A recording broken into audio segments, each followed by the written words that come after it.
not normally a praying man, but if you're up there, please save me, Superman.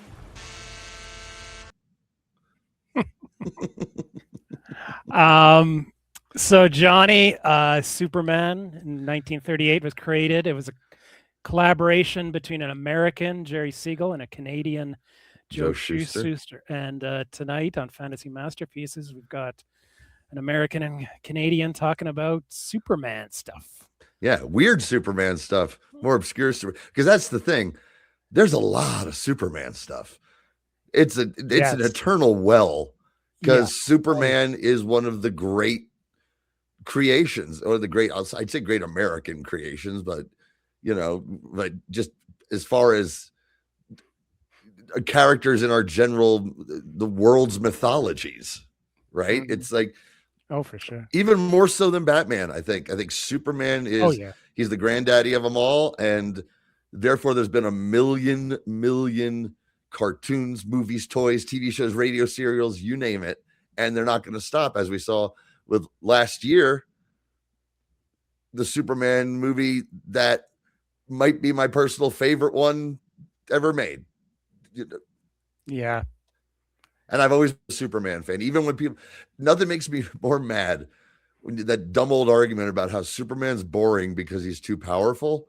And I was like, yeah, but I've read all the comics. They figure out how to deal with that.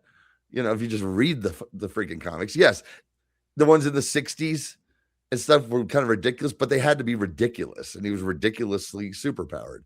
But there was that run in the 90s, pre Death of Superman, but for a couple of years before that, and through Death of Superman and up for another couple of years, where those four Superman books were the best books on the stands as far as I was concerned. Yeah, I had some of those. I wasn't a regular buyer of Superman. I love the character. I especially love the 1960s Mort Weisinger era. That's when I really finally embraced Superman, and it wasn't because I was alive then. It was when I was a kid. The movie was a big deal. It was on TV several times. I loved the first movie and the second movie. I saw the third movie in the theater. I can remember that. It was one of the only times, if not the only time, where the projector or the film broke during it was actually during the fight in the junkyard between Superman and the bad Superman. It was so intense. I was like freaked out. I thought like the world was coming to an end because I was only like 5 years old. That happened to me at the end of Return of the Jedi, just as the Vader same was year. Just as Vader was killing the Emperor, the film broke. They couldn't fix it. I threw my popcorn at the screen, and they gave us all passes to come back, next week or whatever, so I could sit through it again, and just so I could catch the last 10 minutes. I know. I'm pretty sure they fixed Superman. That's my memory of it. And that one was filmed mostly, or a lot of it was filmed in Calgary and the surrounding areas too. Superman 3. A lot of Canada in the last few years, Canada is the home of filming superhero projects, including Superman and Supergirl. Yeah, and Smallville was always in Alberta. Yeah, even from the first Christopher Reeve one. So as a kid, I had a few Superman comics here and there, but he wasn't, like, if I was ranking guys, I don't even know if he'd have been in my top 10 when I was a kid. And then in the 90s, like I said, I sampled a few of those Triangle era ones as they're known. And then, but it wasn't until I got a book called The Comic Book Heroes, and it's like a history. You know that book? It's it's not to be confused with The Great Comic Book Heroes, which I also have, and I had that when I was quite young, and I still have that. That's the one that has reprints of all the different origins or first issues and stuff from the Golden Age. The Comic Book Heroes is a history basically of the Silver Age to the mid 90s when it was published. Oh, okay. Maybe that's not the one I'm thinking of then. Yeah. And this is pure text. It's about basically it's the history of comics told from the perspective of the artists and the writers who created them. So it goes through all the different um, properties that these artists and writers worked on. And one of the first chapters is about Superman in the 1960s. And I don't know, I was at the right time to read something like that, and it just grabbed me. All the stories, like it would go through all the classic ones, the imaginary stories, and all that. Mm-hmm. And I was able to get the greatest Superman stories ever told that had come out in the late 80s, but it was still hanging around in comic shops like 10 years later. And then it had a lot of those imaginary stories in it. The original Death of Superman story done by Dave Siegel in the early 60s, one of my all-time favorite, not just Superman, but all-time favorite superhero, comic book, whatever. Oh, that's the imaginary story of where Luthor kills Superman. Yeah. It's widely considered it was considered one of the greats back then because not to interrupt you, but I had somewhat a similar experience, but mine was, so I'm a little kid in the late 70s and into the early 80s. And, as everyone knows, I'm collecting everything. And I didn't really I had a billion of them, but I didn't really like the 70s Superman comics because I could get my hands on all the 60s comics. They were easy to find. They were when you were scouring the flea markets and what have you. You could get Superman's Actions, Lois Lane's, and Jimmy Olsen's pretty cheap. And I had tons of them in the 80-page Giants and Superboy from that era. And I fell in love with that Superman, the crazy, weird, constantly just fucking with Lois and Lana, and the imaginary stories I loved. I had was it Flamebird and Nightwing? Yes. Yep. And that's what I fell in love with around the age of 10. That's what hooked me with Superman. I'm like, oh yeah, that guy's my favorite. But it was all that stuff. I thought as it got into the 70s and he became a newspaper reporter, an anchorman. TV anchor, yeah. I didn't care as much for those. No, I'm not a huge 70s Superman fan either, but to be fair, I haven't read near as much 70s Superman as I have. And of course, I had hundreds of issues. Between Action and Superman of 70s stuff, because being Superman was on more magazine stands. So therefore more kids bought Superman. It was still the most popular one, so it was at a higher issue amount. That's not the term, but print run. Print run. Thank you, Kelly. So therefore there were more of them lying around in people's garages that their moms would give to my mom to give to me. Yeah, I come across them all the time out and about on my quests. But the 60s ones, I love the extended family at the time. They had so many titles. Legion of Superheroes, of course. Lois Lane had her own book.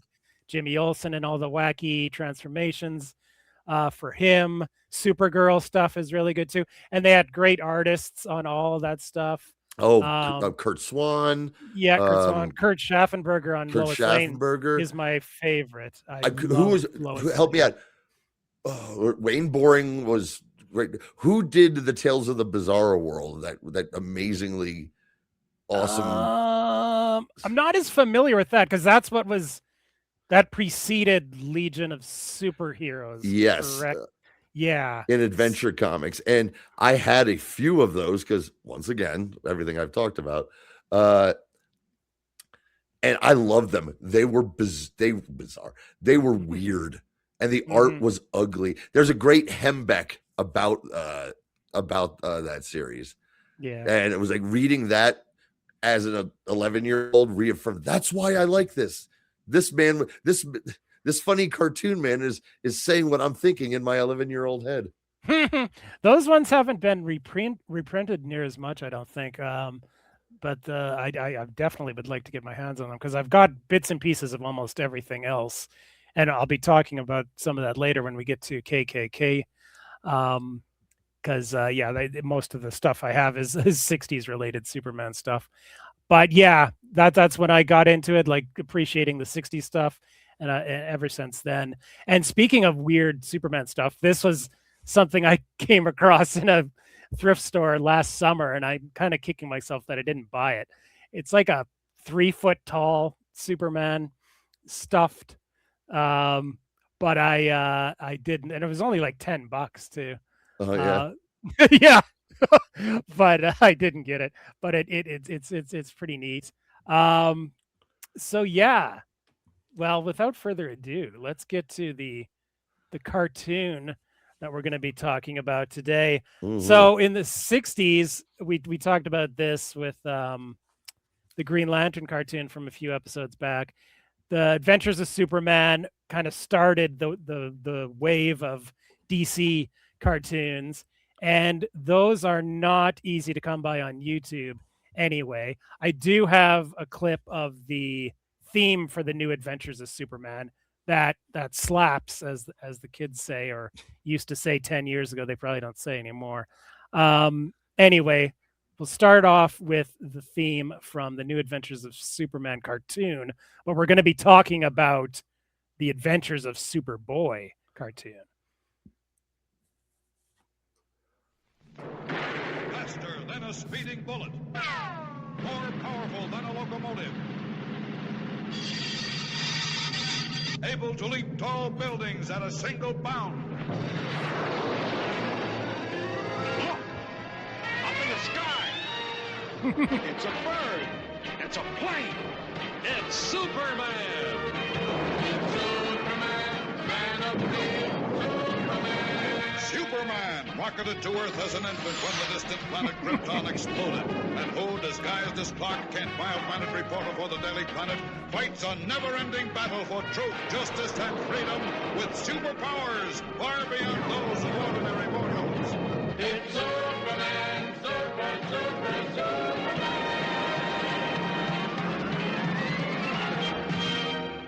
Yeah, that's pretty fucking good, dude. Yeah, that's epic. That's so epic. We got to get our hands on some of those and review them eventually, because I don't know if I've ever seen any of. Maybe when I was a kid or something. I've definitely seen a couple. Like I mentioned like I mentioned before with the Green Lantern show, these were still in syndication when I was little, but you never knew when or where. Yeah. But I definitely, like I said, more often than not, it was an Aquaman. But occasionally, yeah, it was. Well, and there usually was an lots Aquaman. of Aquamans, yeah, because he had almost as many, if not as many, as the New Adventures of Superman, because they were partnered on the same show. So there's lots of Aquaman. So yeah. So apparently, whoever was doing the syndication decided Aquaman was more popular than Superman. But occasionally, you'd get a Superman or a Superboy. I remember seeing one. I remember. I don't remember which one, but I do remember seeing a Superboy at some point or another. The intro where Clark's lifting the tractor, when I saw that really struck something like, I've seen this before. I know I have. So maybe I guess I probably did see one of these or multiple Superboys as a kid, but other than the tractor bit, nothing else rang a bell. But that was definitely, it was like, I've seen that. And that was a long time ago. Right. And that's what really, it piqued my interest, because that was of all we were just talking about, the giant Superman family of books, my absolute favorites were Superboy and Legion. Those 60s ones. There was just something about like, oh, it's a teenage Superman, like living in Smallville, Kansas, but he's also known around the world as, but also in the Superman comics, they very rarely referenced that he was ever Superboy. It'd come up every now and then. It was almost like it was two different characters.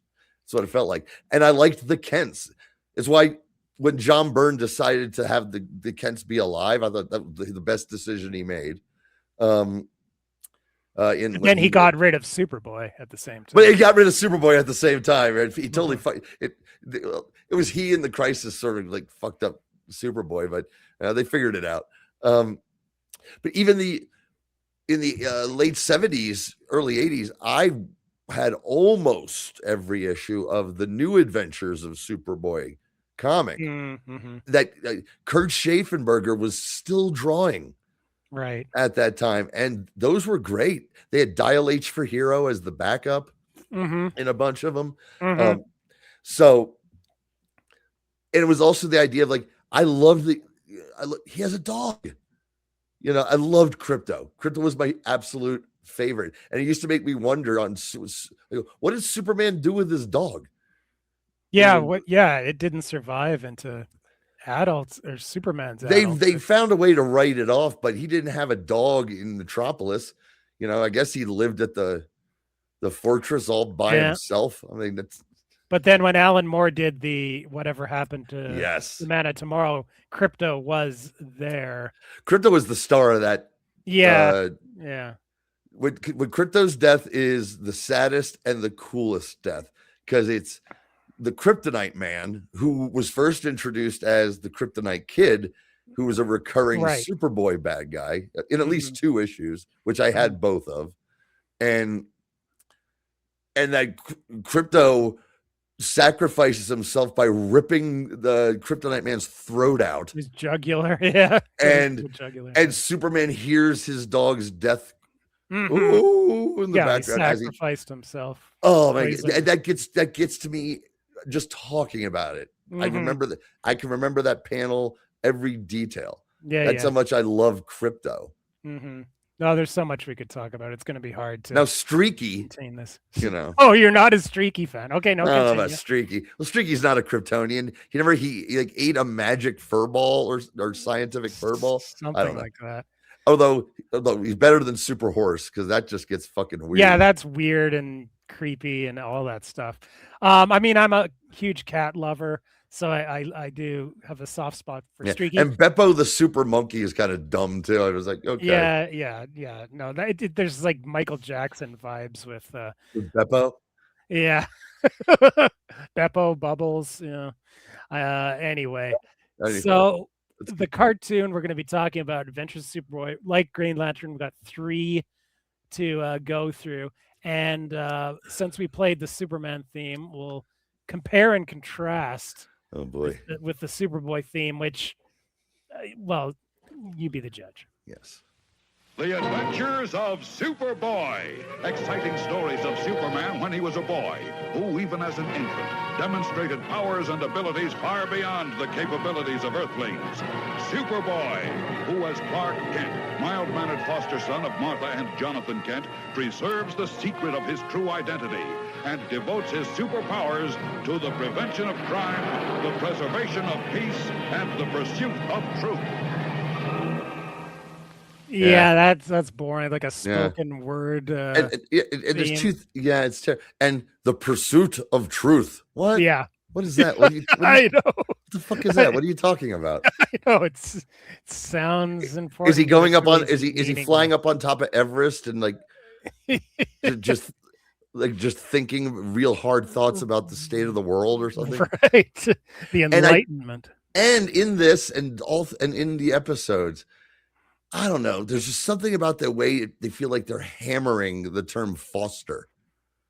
I know, like it's, you can't call him a son. He's adopted. Yeah, I mean, I get it. Or say his Earth parents or his adoptive Earth parents, but the way they really hit that foster hard every time they say it, it's like they're trying to explain to the kiddies. Foster, not real. Not real. Well, it speaks for the time and how we've changed, because you know how it used to be like, oh, he's just your half brother, he's just your half sister, or she's just your half sister. But they never used foster in the comic books. Yeah, that's true. It was, but he calls him dad all the time in the cartoons. Yeah, exactly. It's the narrator. Yeah. So that theme sucked. Yeah, not time. Good. So we watched 3. What do you want to talk about? Which one do you want to talk about? Let's get started with the voice cast, which is the voice which is the voice cast basically of 3 people. And I'm talking when you look up on IMDb, like I don't know who does the guest voices, but as Superboy, Superboy is played by Bob Hastings, who was in everything, of course, like many of our actors. Specifically, 129 episodes of McHale's Navy. Wow. He was Kelsey, who owned the bar on All in the Family. He was in a Hulk. He was in a Wonder Woman. And he was the voice of Commissioner Gordon in all of the Batman the Animated Series and all of that family of cartoons as an older man. Wow. What a legend. And speaking of legends, Janet Waldo, who's Lana Lang. And I'm just going to take the time. I'm going to do my best to go as fast through all these cartoon credits that people would recognize. But first, the famous ones, Judy Jetson, Josie and the Pussycats, Josie, Penelope Pitstop, Princess from Battle of the Planets. She was a recurring character on the Ozzie and Harriet radio show and the Ozzie and Harriet TV show. She got her start in 1938 in Hollywood and in radio in 1941, where she was in radio forever and was a big time radio star. She was in some radio show. I can't remember what it was called, but it was so popular they made a comic book version of it. Cool. But let me go real fast. Some things that stick out to me here, because it was in the early 60s. She really got involved with Hanna-Barbera. Okay. Saying Breezley and Sneezley, which I remember. It was a Hanna-Barbera typical animals, but it was a polar bear and a seal. Johnny Quest. See, the Flintstones. Many voices on the Flintstones, but specifically Wilma's mother. Secret Squirrel Show. New Adventures of Superman. The Adam Ant Show. Precious Pup. Adventures of Superboy. Adam Ant. Oh, I'm sorry. Shazam. Not Shazam. Shazam. Okay. It was a big genie. I remember I watched it was 10 episodes. I probably saw all of them. Fantastic Four, the Abbott Costello cartoon, Space Ghost, New Wacky Races, Perils of Penelope Pitstop, The Funky Phantom, Help It's the Hair Bear Bunch, The Roman Holidays. If you haven't heard of those, I have, because I remember those are foundational memories of being a young kid. Those are the cartoons you never want to revisit. Because just remember how cool the song was and how much you loved it when you were little. Josie and the Pussycats in Outer Space, the new Scooby-Doo movies. Oh, this one I loved. Inch High Private Eye, the Addams Family cartoon, Speed Buggy, the Genie cartoon, Hong Kong Phooey. Oh my goodness. The new Tom and Jerry show, Clue Club, Jabberjaw, Undercover Elephant, the CB Bears, Blast Off Buzzard, Yogi's Space Race, which in 1978, tons of Saturday morning cartoons all became Star Wars buffs. All of them. Was the CB Bears based on the? Oh no, I was gonna say the radio thing, the trucker radio thing. Yes, definitely, because it was 1977. Yeah, okay, yeah. There was also she was in something called Hey It's the King and Shake, Rattle, and Roll, which were the same characters, which were animals acting like Happy Days characters. The new Fred and Barney show, Godzilla, Battle of the Planets, Captain Caveman and the Teen Angels, Plastic Man, Super Friends, Yogi's First Christmas, Heathcliff, the all-new Popeye Hour, Thundar the Barbarian, the Richie Rich and Scooby-Doo show, the Gary Coleman show. I remember that. Yeah. Scooby-Doo and Scrappy-Doo. Where he was an angel. An angel. Right? It was from the movie. Yogi's All-Star Comedy Christmas Spectacular. Pac-Man, Mr. T, The Dukes. I didn't know there was a Dukes of Hazzard Saturday morning cartoon. Vaguely have memories of that. Spider-Man and His Amazing Friends, Rubik, The Amazing Cube, Alvin and the Chipmunks, Happy New Year, Charlie Brown, The Jetsons Meet the Flintstones, and the Smurfs. And apparently when they did a Jetsons movie, the producers, and Andrew Romano was the famous Andrew Romano was the voice director. The producers insisted on getting rid of Janet Waldo and using Tiffany, the pop singer, because she was hot. And Andrea Romano was ashamed of having to do it. It flopped by the time the movie came out. Tiffany was washed up, and the fans hated it. And they came begging back to old Janet Waldo to be Judy again. And there, I mean, wow, what a career! Yeah, that is an amazing career. Wow. And of course, Ted Knight is our narrator, as he always is. As always. So, which episode we want to start with here? The first one I watched was this Crypto Seeing Eye Dog. That's nope, me too. Well, that was the order in the playlist. So let's go that way. Yeah. Okay, so our first episode, I didn't even write down the actual titles. I just wrote Seeing Eye Dog. I think it's called Crypto Seeing Eye Dog. Yeah. Nice so and simple. During that terrible intro song, when it starts with Superman. And they say the adventures of Superman when he was a boy, and then it flashes to him as a boy. It's the same picture, just shrunk a little bit. It's so funny. Because the animation in this is just a little bit better than the Marvel superheroes. Yeah, it's about on par with Hercules from the 60s, if you're familiar with that. Yeah. Now I remember that. It's more of a Canadian classic, I think, because it was. Oh, I'm thinking of the Hanna-Barbera Hercules. So, no. So maybe the one I'm thinking of didn't go south of the border. I thought it did, but yeah, anyway. they usually don't. Yeah, unless they're teenage soap operas, bud, or comedy, right, yeah, or SCTV. So we start. Superboy and Crypto are going after a meteorite that heading to Hawaii, and they see that it's a space capsule. And they get it on the ground, and it's from Krypton, and it's full of weapons. And Superboy reads the weapons, he's like, let's see.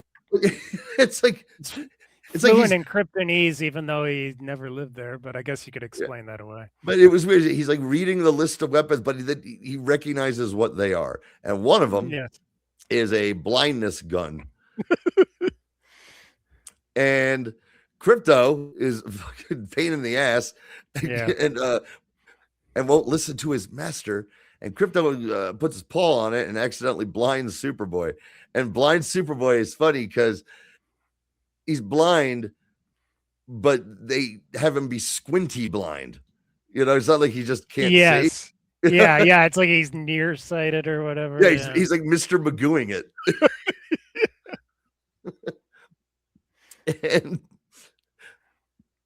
And so Superboy was like, all right, figures out how to turn him into a Crypto into a seeing eye dog using a vine as a leash. And he goes, well, we got to do something. He goes, okay, we got to get rid of these weapons, boy.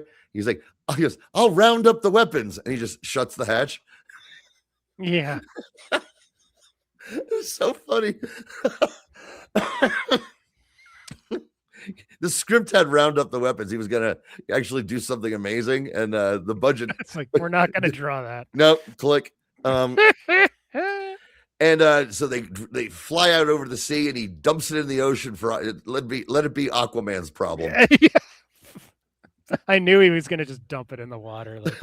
No big deal in the 1960s. All of these deadly weapons. All the trash, everything goes in the water. Mm-hmm. What could go wrong? So then they barely save a boat. It was almost a near disaster. And that gives Superboy a crisis of confidence. So he's at home in the living room with his creepy father. Yes. Creepy Pa Kent. Let's get creepy Pa Kent up here. Doesn't get much creepier than that. Use your imagination, folks. Much like Moose and Archie. That's a microphone holding, in case anyone was confused. Yeah, okay. And that's why they keep hammering home the Foster. Yeah. Oh, it's not. It's like he's just it's only my. It's like foster father. It's like a Pornhub search. Yes, it is a Pornhub. Oh God. It's okay. They're not really related. Yeah.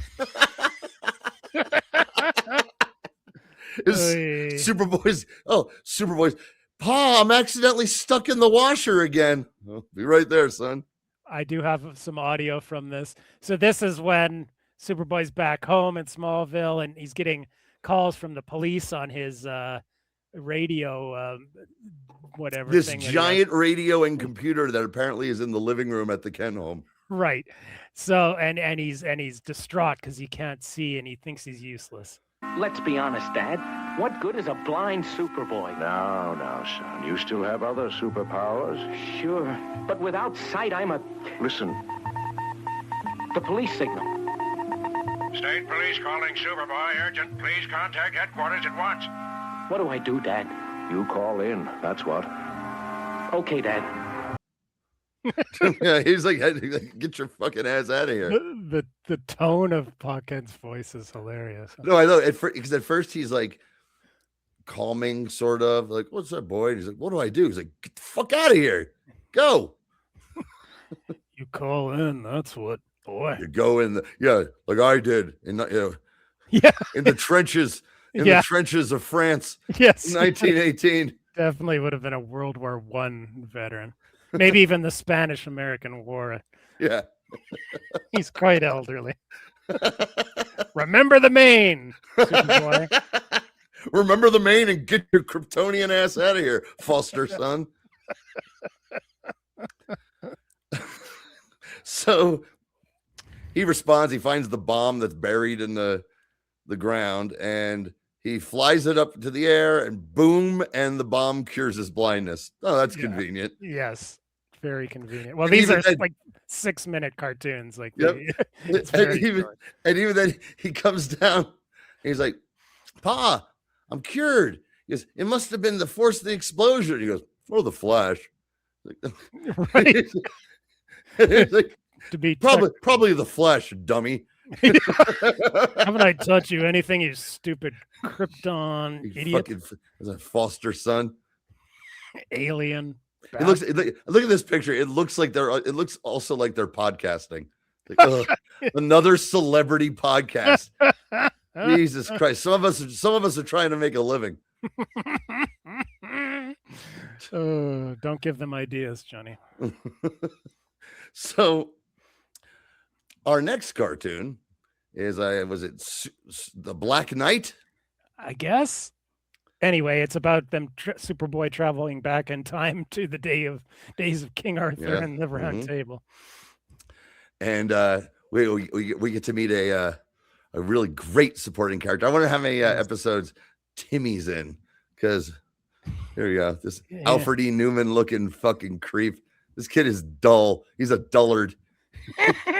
And he's like half Clark Kent's age, but they're supposed to be best buddies. They're best buddies. Yeah. So another problematic relationship in this cartoon. So Superboy is or Clark Kent is at his foster father's general store, as they make sure to mention at the beginning of the episode. And Timmy here shows up, and he's got this magic cloak you can see him wearing here that he got from the great Merlini, a descendant of Merlin. And he's like, "Oh boy, I wish I could go to Camelot and see knights and jousts." And poof, there he goes. Yeah. And so Superboy, of course, Clark turns into Superboy and he spins around real fast to go to the past. And Timmy's there and he's standing right in the middle of a joust. And he's just kind of checking it out. And the horses are far away. And he's like, "Wow, golly, gee willikers, look at this." And here comes the fucking the horses at each other. And he could easily just step out of the way. Yes. And he's just like, "Oh, what do I do?" He's as dumb as a bag of fucking hammers. So Superboy doesn't swoop in and pick him up. Superboy lands and lovingly protects him from behind with his arms wrapped around a young Timmy. Now I know why they keep him around. And boom, and it breaks the Black Knight's lance. Yes. And so this causes a big kerfluffle, and Merlin is jealous of Superboy because he must have greater magic than he is. And he does, I mean. And King Arthur like stirring the pot with these people, apparently. Whoa, Merlin, looks like your magic is nothing but bullshit compared to this. Basically, yeah. Fucking kings, man. And Merlin is like, God, I wish I could do Merlin's voice. It's this weird high pitched. Yeah, very high pitched. Very high. I do voice. have a clip of his voice. Oh, here we go. To play. This is from later when the whole plot of the Black Knight and everything blows up, and Superboy's here to save the day. Guards, seize the traitorous Black Knight. Attaboy, Your Majesty. Mercy, Your Majesty. 'Twas Merlin who seize Merlin too. I shall return. What is it? It sounds like Granny from the Beverly Hillbillies. And so that was Timmy's voice too. He vanished. I love King Arthur's. Seize the traitorous Black Knight. Yes, and the Black Knight has Merlin also. Yeah, the Black Knight's not bad either. Like he has it's in a Zounds at some point, or he's like, by the great beard. I was like, I don't know, I've never heard that before, but I kind of like it. Superboy like sarcastically talks in like an affected, like medieval sort of way of speaking throughout the whole thing. So what happens altogether is, all right, King Arthur, this was confusing. So King Arthur brings Superboy into the throne room, and there's the sword in the stone, but the stone is an anvil. Right. It's an anvil. Yeah. It's like this is about to be dropped on Daffy Duck's head. Anvil, the sword in the anvil, and not historically accurate. And he's like, gee, is that your magic sword, Your Highness? It is, Superboy. And I'm like, wait a minute. Isn't that your sword? That's your sword. It's not supposed to be in there anymore. That's why you're the King of England. You pulled it out. Yeah. Why'd you put it back in? Ask Guinevere. I walked into that one. I'm a 2-slide Clyde. So they challenged Superboy. Hey, can you pull it out? And he could easily pull it out. Like yawn, yeah. Which I thought he wasn't going to be able to do it because magic is one of Superman's only weaknesses. That was beaten into our heads as children. Magic and kryptonite. Continuity error. I really hope someone got fired for that one. That was a big fuck up. These guys are making fun of these cartoons, and they're not taking them seriously. So the Black Knight with Merlin's help gets Excalibur. They never actually say Excalibur. Right. And Superboy's big trick is to take the anvil and throw it at the sword, therefore re-sticking the sword in the anvil and foiling their plans, as we just heard. So they go back to the present, and Timmy's like, so how did you know to come get me, Superboy? And it's a weird like pause in the cartoon. They're just kind of like staring at each other, and like cuts to Timmy and cuts to Superboy, and he's like, a mutual friend. And Timmy goes, God, like, gee, and then dun, dun, dun, it's the end. I'm like, what the fuck just happened? Yeah.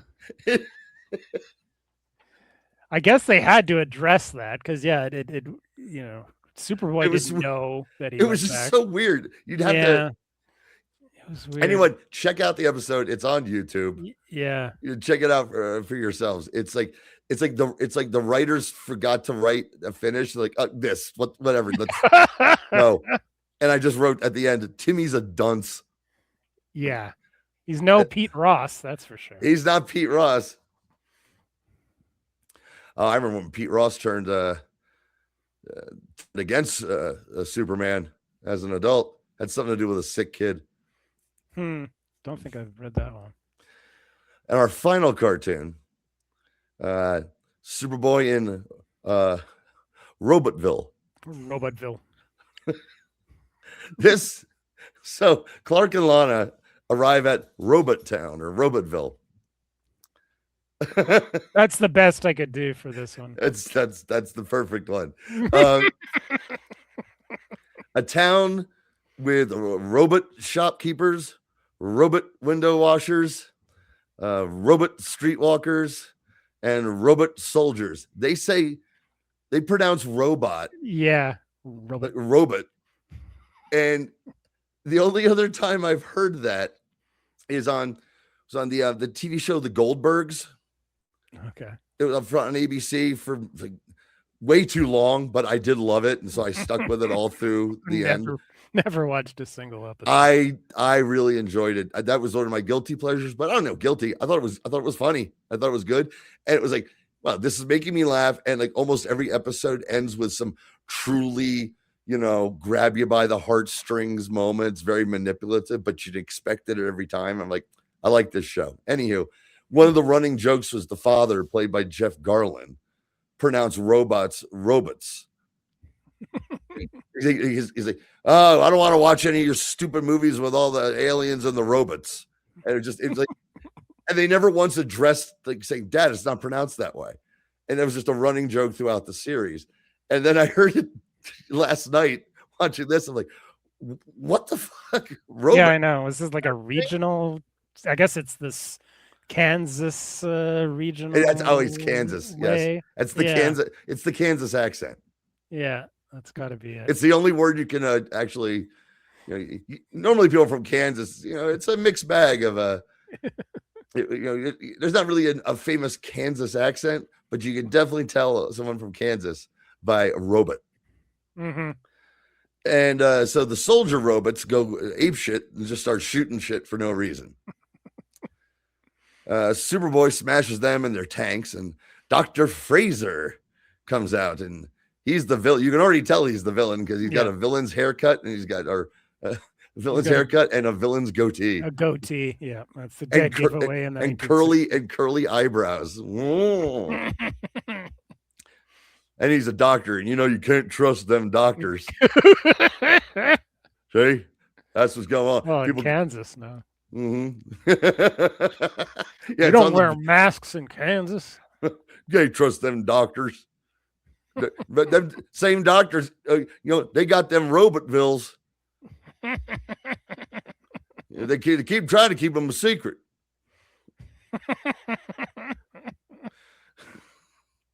So Dr. Fraser explains, well, it's all just a big mistake. And Superboy goes, well, then we're not needed here anymore. Up, and away. Yeah. That's the fun of this. Every single time Superboy flies, we get an up, and away.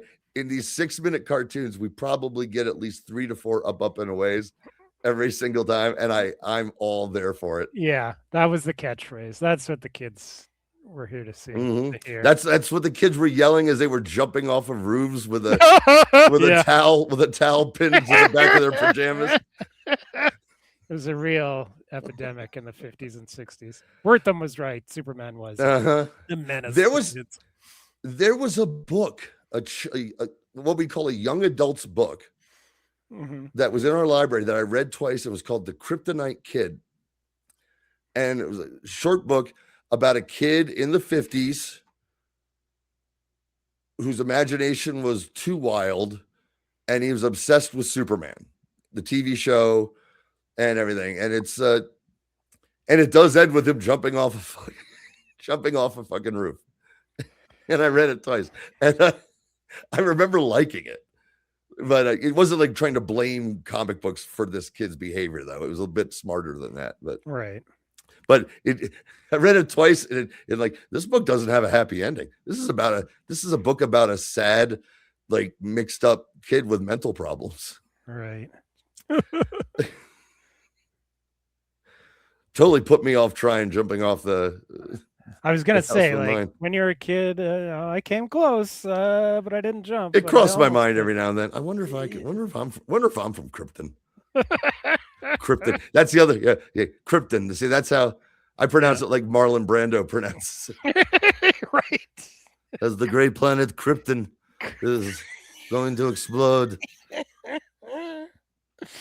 So the doctor sends a bunch of flying robots to kidnap Clark and Lana and apparently a bunch of other human hostages why he needs hostages, I don't know. As he sends his robots to a steel mill so he can make more robots because Superboy smashed his other ones. And Superboy uses his heat vision to blow up a generator so we can get a real budget-saving silhouette fight. Oh, yeah. Which kind of looked cool. It was kind of like did. 60s go-go, like when Ralph Bakshi took over Spider-Man. Right. Yeah. No, it wasn't bad. And so Superboy goes to steel mill where there's a guy who a robot knocks him down into a container where molten steel is about to be poured on him. And it's not, but it sounds like they actually used the Wilhelm scream. This guy gives out a blood-curdling scream. Yeah, totally. You believed he was about to be struck by molten. Yeah, it was scary. Yeah, he's a method voice actor in the 60s.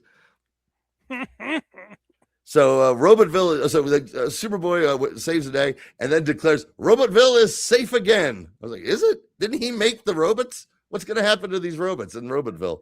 Yeah, but then Lana's getting a little suspicious, Kelly. Yep. And so Superboy tells Crypto, "Hey, boy, take one of these robots and in his ear." And Lana's getting a little suspicious.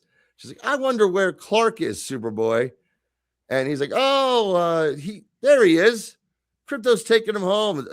All this excitement was too much for him. And you see this shot right here. And it's fucking great because it looks like it's a corpse of Clark Kent. He's all pale. He found him in the woods. He's been dead for a month. Yeah, that wouldn't have been too reassuring for Lana, I don't think. Look, oh my God, is he dead? Yeah, he's fine. But it's one of the robots, of course, with Clark's How did clothes. Crypto dress this robot in Clark's clothes is what I want to know. Well, I mean, he is a super dog. I think it could be done. So I have a clip of this whole scene. It's my favorite from this cartoon. Clark vanishes, and you appear. That's very suspicious, Superboy. Oh, now, don't jump to conclusions, Lana. Clark was so sick with fright, I had Crypto take him home. Look, there they go now. Clark is such a worthless milksop pussy that he couldn't handle. Clark was sick with fright. They really make him just the most, undesirable, wimpy loser. It's one of the he things had to protect his secret identity. Otherwise, you'd think he was Superboy. Yeah, I hated it when they pushed it too far like that because in the comics, like Clark's not a fucking wimp. Usually, he's just like at least in the Superboy comics, he's not like running away from danger. Like, oh, Clark, what a pussy. No, this made him a total loser in these cartoons. Oh well, I mean, good thing he has a secret identity and he can bang Lana as Superboy and doesn't have to worry about Clark banging her. Yeah, that's what's going on in his head right now. Crypto's gonna bang this fucking robot. Yeah. Yeah. Why not? That fits with the Pornhub stuff, Paw and Clark, and then Crypto and Robot Clark. These 60s DC cartoons have been amazingly horny, by the way. Yes. Oh yeah. Who knows? And we need to keep watching more of these. Oh yeah. No, there's lots more. Definitely. Yeah. No, we got more to come for sure in the future. So next up, though, we're going into some even more bizarre. The most bizarre, I'd say. Yeah, I'd say, yeah. I mean, if I saw this, when I was younger and I was on mushrooms or acid or something, and it just came up, and I didn't know the context, I probably would have had a freak out. I used the term LSD in my notes 3 times, Kelly. So yeah, and this would be a bad. If I saw this when I was little, it would have frightened me. I think if I was like 3 years old. The Adventures of Super Pup. The first time I saw it, and I think one of the clips I found on YouTube was from an A&E documentary of some sort. I know I saw that. I'm not sure what the context of it was. I think it was maybe just a history of Superman A&E thing. But so that would have been the first time I saw Super Pup, and I remember being kind of like, "Hey, what is this? This doesn't look like something kids would like. This doesn't look like something anyone would like." No, and well, we'll talk about it because it's not good. That's for sure. Okay, so a little backstory. So, 1958, the Superman TV show is still very successful, even though George Reeves will accidentally shoot himself or whatever happened. According to Hollywood Babylon, he was murdered. Yeah, the Hollywood Babylon is a wonderful book, and it's all bullshit. Yeah, I've had a copy of the book. I think I read some of it, but I didn't read the whole thing. But for me, it was the Tony Curtis hosted Hollywood Babylon. I remember that show. Yeah, from the 90s. We've talked about this on Mystery with the recreations. Yeah, that's the George Reeves one that I'm referring to, where it was like, well, if he would committed suicide, he wouldn't have missed 2 times. Why were these bullet holes on the wall behind him? So, obviously it was a murder or foul play.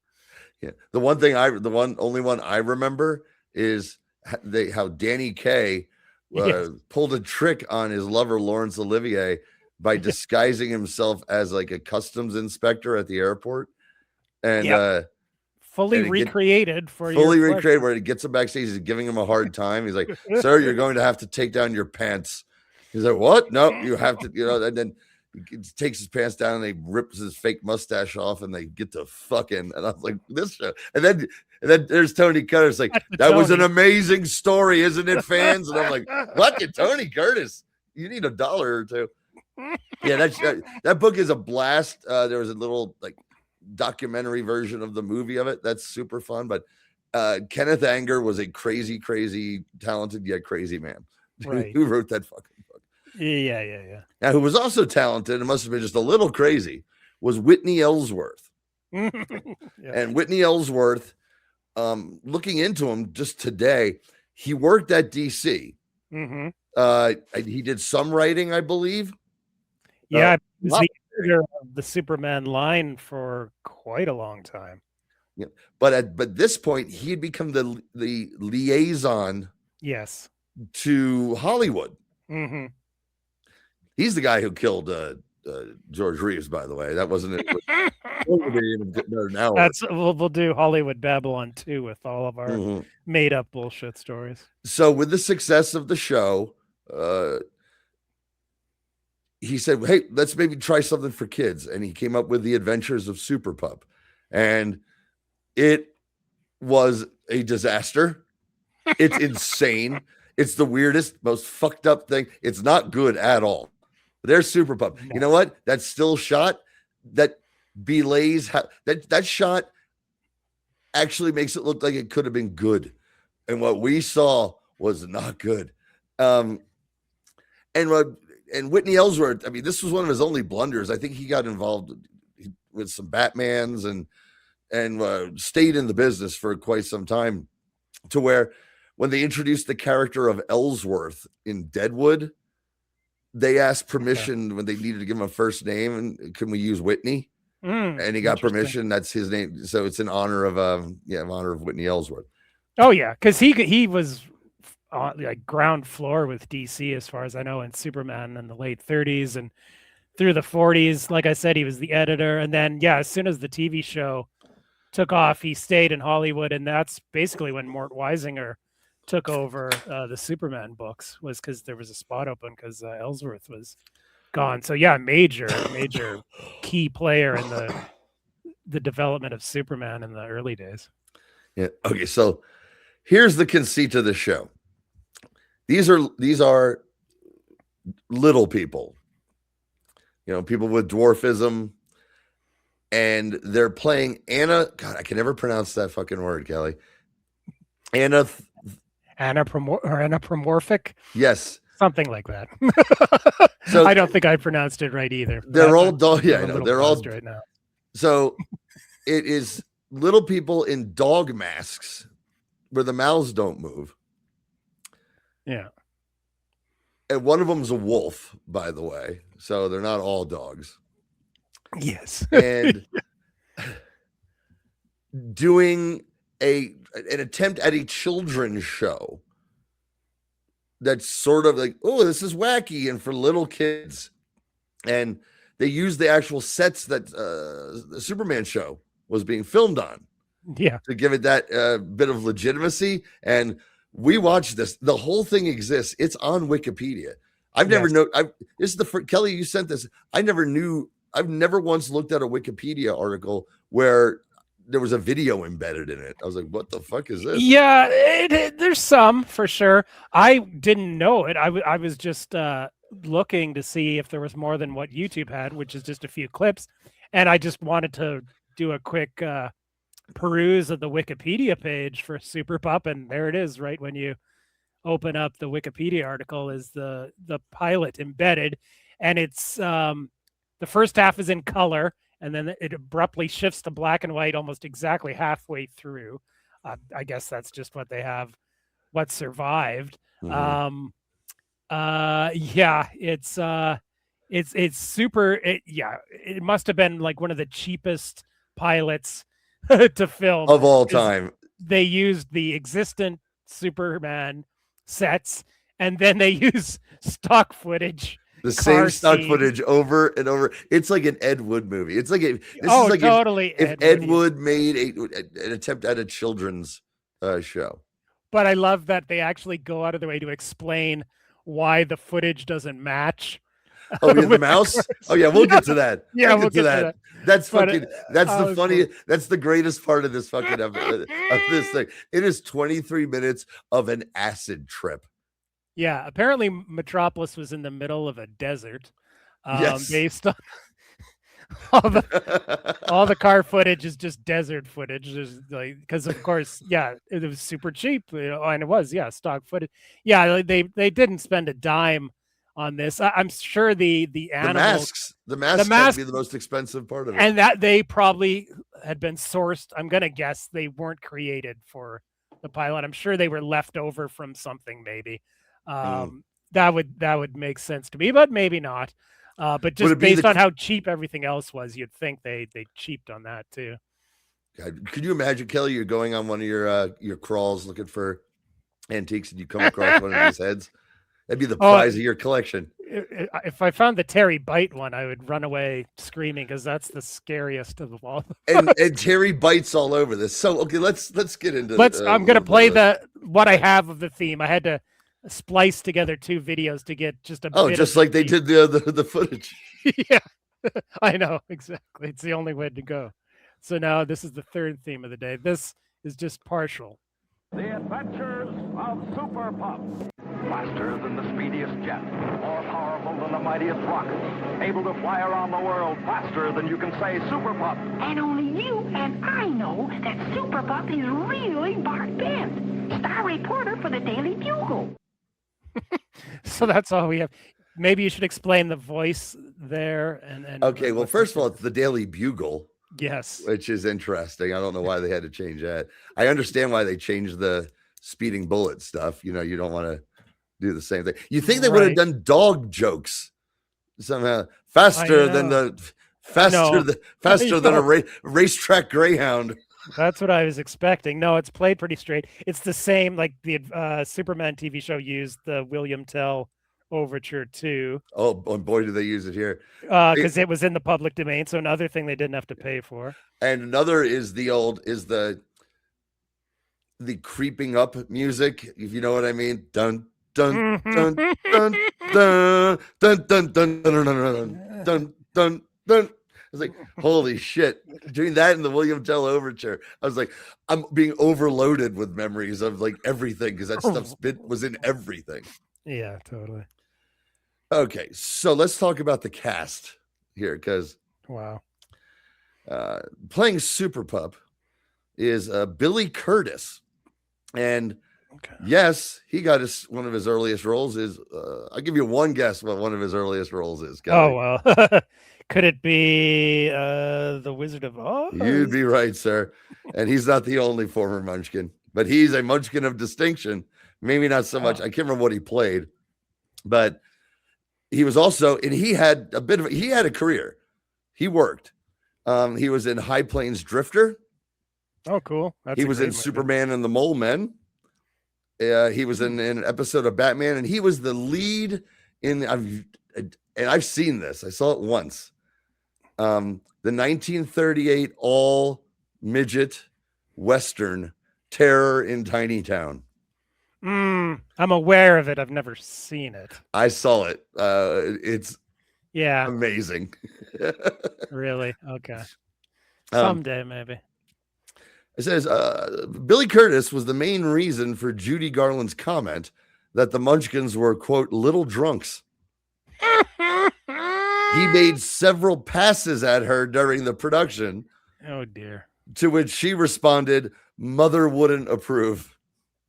But otherwise, if Mother did approve, sure. But my mother wouldn't approve. Her mother was prejudiced against everybody. Yeah. Okay. So amongst his many roles,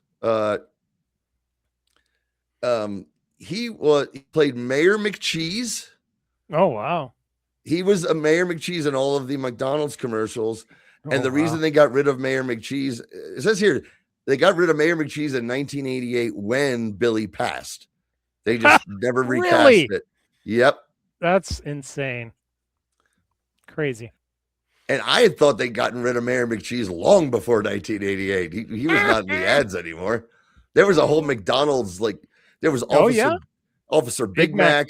Yeah. Yeah. I had McDonald's bed sheets as a kid, and it had all the characters, all the classic ones. On my pillowcase every night, I was studying all the different McDonald's characters.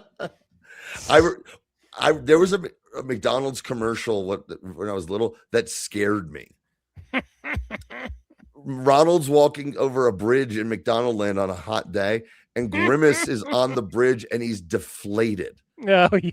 Like he's flat. Yeah. He's like, "Help me, Ronald." And it's like, near death. Yeah, and he needs a shake. And they get him a shake. And seeing him just shriveled up on the ground like that and going, "Ugh," it was horrifying. Yeah. It scared the shit out of me. I'm like 5 years old. Jesus. Okay, so of course he was also a wrestler.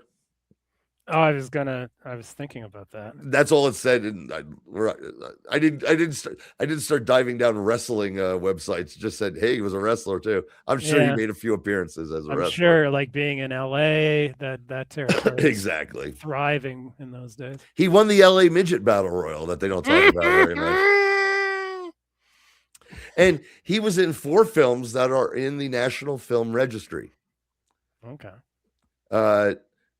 Wizard of Oz, Planet of the Apes. He played a little ape. Oh, cool. One of our other actors also played a child ape in Planet of the Apes as well. He was in The Court Jester with the aforementioned Danny Kaye. I don't know if he made him take his pants down in a wacky hijinks. And he was in The Incredible Shrinking Man. Okay. Was he? He wasn't the Shrunken Man. No. I was like, did they just use him? I know that it was. I've never seen that movie either, but I'm familiar with the. I saw it. Still pictures from it. I saw it as a child. I couldn't tell you one thing about it. Okay, so Terry Bite, who's Perry White, and is like a bulldog, and the mask is horrifying. there we go. That's what's scary. Look at that. Yeah.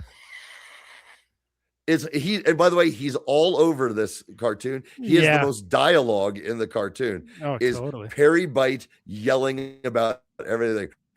Why can't I get a good employee? And he repeats all of his lines 5 times. Yeah, mumbling under his breath. They are playing to 3-year-olds. I think it feels like they're playing to 3-year-olds. And therefore, Yeah. what 3-year-old is going to see that and not scream for their mother? Look at it. Yeah. That's a Star Trek: The Next Generation makeup job on that guy. He's half dog, half Ferengi. Here's a little clip from the show. 2 and 2 makes 4. That's all I got. That's all Terry Bite, though. Oh. 2 and 2 makes 4. Realizes there's a grandfather clock in the office. Let's get to the plot of this acid trip. But before we do that, Terry Bite was played by Angelo Rosito, and he also was in Wizard of Oz, but before that, he was in Todd Browning's Freaks. Oh, wow. There you go. He's a very short little person. He's like 2 His foot Wikipedia article has the picture is him from Freaks. He was in an episode of Star Trek: The Next Generation. He was a regular on HR Puffin Stuff. Speaking of 70s weirdness, he was in Mad Max Beyond Thunderdome. He was the Master.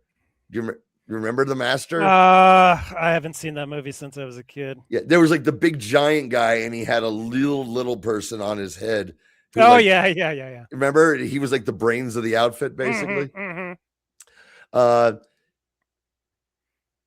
Harry Monty played Professor Sheepdip, also in The Wizard of Oz and Planet of the Apes and H&R Puffin Stuff, a bunch of other things.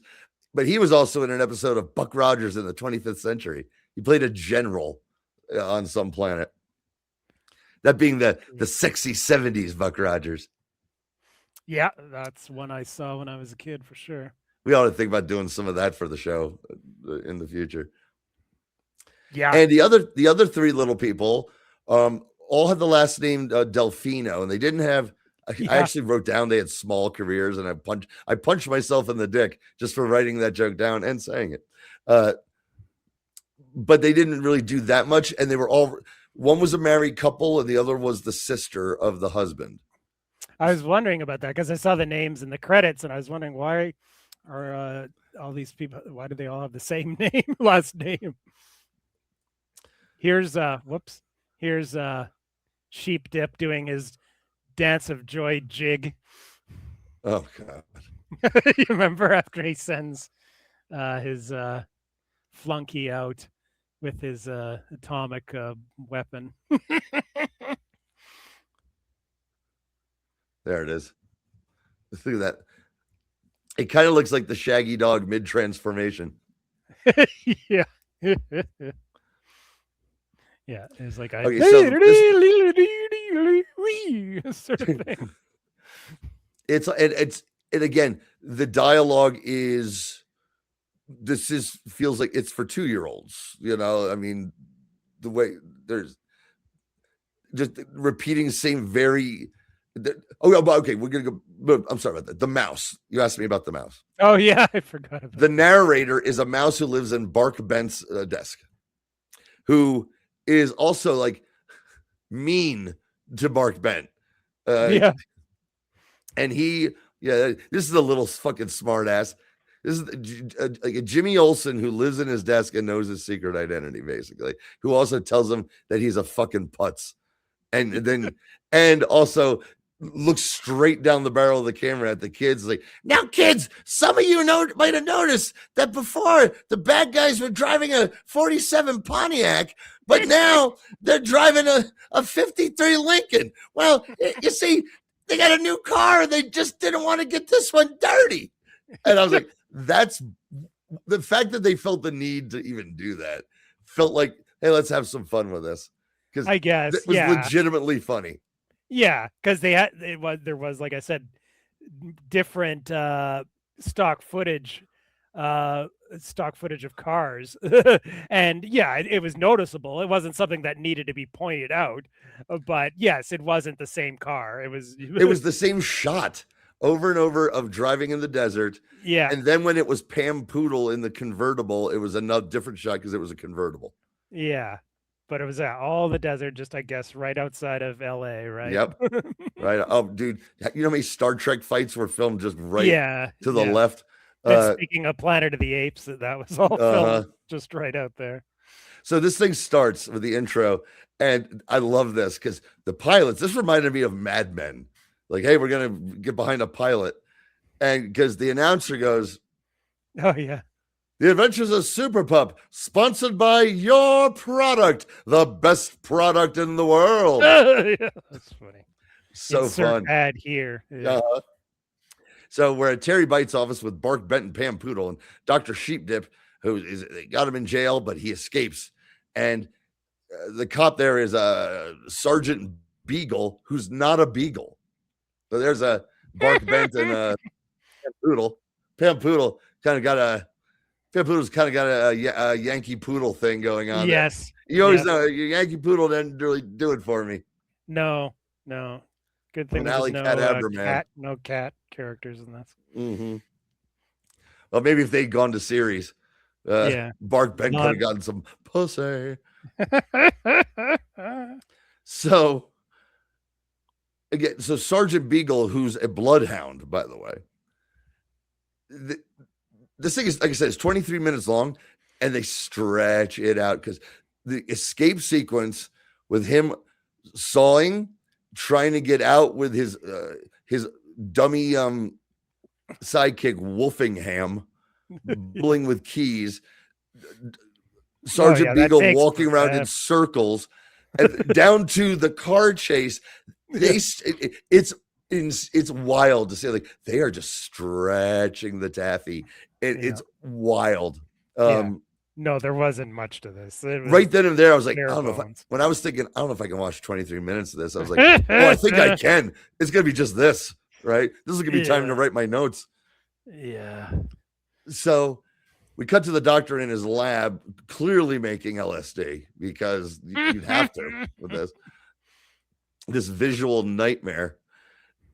He takes a paper airplane, he dips it in this chemical. It's like, watch this, and throws it out the window, causing a nuclear explosion in the desert. Yeah, more stock footage of a nuclear explosion in the desert. This is where it felt totally like an Ed Wood. This just is where needed I wrote like down, a herd of buffalo running through. and suddenly there's an octopus. Yeah. Okay.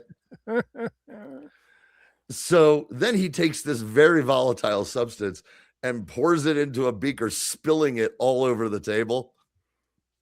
Yeah, that's fine. But if you throw a paper airplane dipped in it, it's the paper. Yeah, it's the paper. Is the real agent of chaos. Sure. So he gives the bottle to Wolfingham, and because he wants to blow up the the Daily Bugle building. Excuse me. And he goes, here's how we'll get you in here. Hide in this grandfather clock. So he hides in a grandfather clock and walks through the desert to the Daily Bugle in a grandfather clock, holding a jar of amazingly explosive liquid, and nobody takes a second gander at the walking grandfather clock. It walks right into to Bite's office, for Christ's sakes. Nobody notices. And so there's some like, I need a match. I need to light the fuse here, and I just don't have a match. And he goes out to, hey, mister, you got a match I could borrow? Yeah, sure. And what? That's from, Yeah. And he gets on, he's like, Bark Bent, get in here, Bark Bent. Oh, Bark Bent. And so that's when the mouse has to wake up Bark Bent. Get up, stupid, and send him in there to save the day. And he starts throwing everything else out except for the clock, grabs the clock. There's a long extended sequence of him flying the clock to safety that goes on for quite some time. Yeah. Way too long. And he drops it on the doctor and boom. And you think, well, that must be the end of the episode. Nope. Because then we cut to the mouse just going, oh, now we got more. Oh, boy, oh, boy, oh, boy, oh, boy, oh, boy, oh, boy, oh, boy, might be the craziest superhero inspired thing I've ever seen in my life. Yeah, And easily. so they the bad guys call into Pam Poodle and fool her with a fake phone call. She's going to go cover a tea party for the paper. It's the tea party. It's the reaction to Obama that's going on. Okay. Yeah. And it already started. Because I was wondering, why would she go to a tea party? I was like, okay. Oh God. Oh, here it is. So they tie her to a rocket, and that's when the mouse explains why the bad guys have a different car. Super Pup saves Pam, and the rocket chases the bad guys like a Wile E. Coyote. Boom. And you think, oh, they blew up. Nope. They die horribly by driving off a cliff. But they survived that too.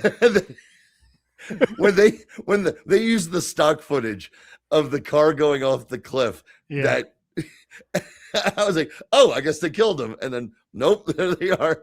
There's no it's consistency. so good. The paper airplane is Hiroshima. I've come around on this. I think this is the best thing I've ever seen, Kelly. The paper airplane is an H-bomb or whatever going off, but then when that stuff is used later, it doesn't affect anybody. It sort of knocks them on the ground, but like way more than what was used on the paper airplane. That being the executive, that's why this didn't make air, right? There's Some no executive going, where's the continuity in the story for the kids? These kids aren't as stupid as you think they are. Like the idea was obviously let's make a cartoon, like a live action cartoon, because you got the intercom is shaking, when Terry Bite is trying to get Clark Kent, like it would in a cartoon, and just all the logic is all cartoon logic throughout. How the grandfather clock walks in and nobody notices, that's like straight from a Bugs Bunny cartoon. Oh, right, totally. Yeah. So but it's so ugly. Yeah. No. But that's why it's again, you approach this from the Ed Wood perspective of watching an Ed Wood movie. It's not as good as a lot of Ed Wood movies, to be honest with you. But with that perspective, given the stock footage and everything, it's a lot of fun to watch. I highly recommend it. I recommend it after 2 gummies, like I did. Yeah, that would definitely help. But it's 23 minutes that'll fly by, and it'll give you some nightmare fuel that you'll never forget. Yeah, I'm glad I finally watched it. But yeah, it's just so the cheapness of it is the best part, that they just didn't. But whatever. The very idea of it is staggeringly weird. Yeah, especially for the late 50s. It's such a strange, weird idea. I got it. Live action dogs. Yeah. Yeah, I mean, a lot of it was just, I'm sure, born just out of the cheapness factor. We got the sets. We don't need to put a dime into this. It's going to be all little people. They're working cheap. We have maybe some everything. Well, who knows? Maybe Billy Curtis. Billy Curtis. Billy Curtis. That's what was one of the problems too. Billy Curtis was getting a lot more money than held out. And yeah. It was a big mess. He was getting paid the same as all 3 Delfinos. It was just, it's really crazy that it exists. It's such a weird footnote in the history of Superman, of adaptations of superheroes, of children's programming. Yeah, or attempts at children's programming, I should say. So from one weird footnote to another. A weird footnote. Something that's right down my alley. Yes, this is purely Johnny's territory. So in 1966, they decided to produce a Superman Broadway musical called It's a Bird, It's a Plane, It's Superman. 1966, peak of Batmania. I think it came out probably a few months after the Batman TV show started. So obviously it was in production before the Batman show became a hit. but And it was just as as campy. Yeah, it was part of the camp craze at the time that saw Batman make it to TV. So the same motivation was like Superman's campy. Let's get a Broadway musical out. And I don't believe it lasted 4 months, barely. No, not okay. 3 months. Not like, is it like just under 4 years? 4 months. Just under I'm 4 sorry, months. 4 months. Yeah, I was gonna say 3-4 months. And it got some initial good reviews actually. Oh, okay. But no one gave a shit and no one went to see it. It cost a lot of money. Oh, it was sure. like, I was reading, it's like people have disputed it, but it held the record for a long time of the most expensive flop in Broadway history. I was gonna say, I think at the time it was the most expensive play produced on Broadway. Yes. Yeah, so it would have had to have been a smash hit to break even or whatever, And make any money. It got some Tony nominations for some of the performers and some of the songs. And one of the songs, I can't remember which, but one of the songs like had some steam to it and became a bit of a standard and was performed in nightclubs and that sort of thing. Really? Yeah. And if you look, before we get to the cast of what we the clips we watched, this is the actual original Broadway cast. Yep. And if you look on there and you don't see a lot of names that you recognize, you will see Linda Lavin. It's on there. Okay. Alice herself. Oh yeah, there she is. And under there it says the Flying Lings. So in this show, at this time, the evil gang that Superman fights in like the big the finish of the big climactic scene at the end where he gets his confidence back and he goes to fight these bad guys he fought the Flying Lings. So the bad guys were a Chinese mob because this was an acrobatic family. And so for that big finale, he could toss these guys around and they would do amazing stunts. So it made it look like he had super strength tossing these guys around in a dance number and a song. And they changed it for the 70s version that we watched to Italian mobsters, I think for maybe cultural reasons or who knows. They changed a lot.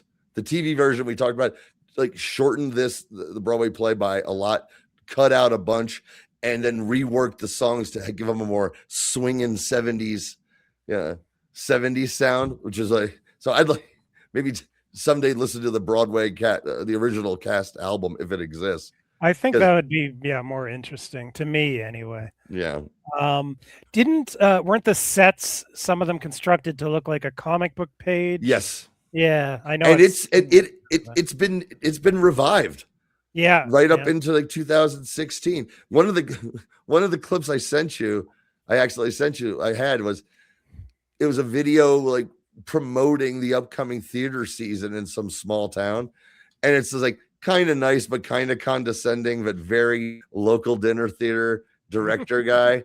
He's like, well, Superman, it's very popular, but you don't have to like comic books to like this. It's a fun musical romp. You don't want to, heaven forbid you. He walks the tightrope. It's like, everybody loves Superman. He's a cultural icon, but you don't have to like comic books because it's a musical romp and a comedy. So this, Kelly, was made in 1975, nearly 9 years after it flopped. I know. That's what I was wondering. So it hadn't been seen or performed since 1966, correct? No, not really. And then they decided to do a TV adaptation. Once again, as proved by the Archie shows, in the 70s, they'll put anything on TV. And this was a few years before the Superman movie, so it wasn't tied into that at all. No, it was just as they had a time slot at Christmas time in the afternoon to fill for kids. They had a late night slot to fill on guess what? ABC, my friend. I'm pretty sure this was ABC. Yeah, I believe you're right. So I wonder if this was this was maybe in the same slot as the Archie pilot. Huh? Maybe I think the Archie pilot's probably maybe the more sexy Archie pilot, but the one we watched was the Christmas afternoon, right? It was right. December in the Okay. afternoon. So this wasn't in the afternoon. The Superman was. Whether or not that's when this aired.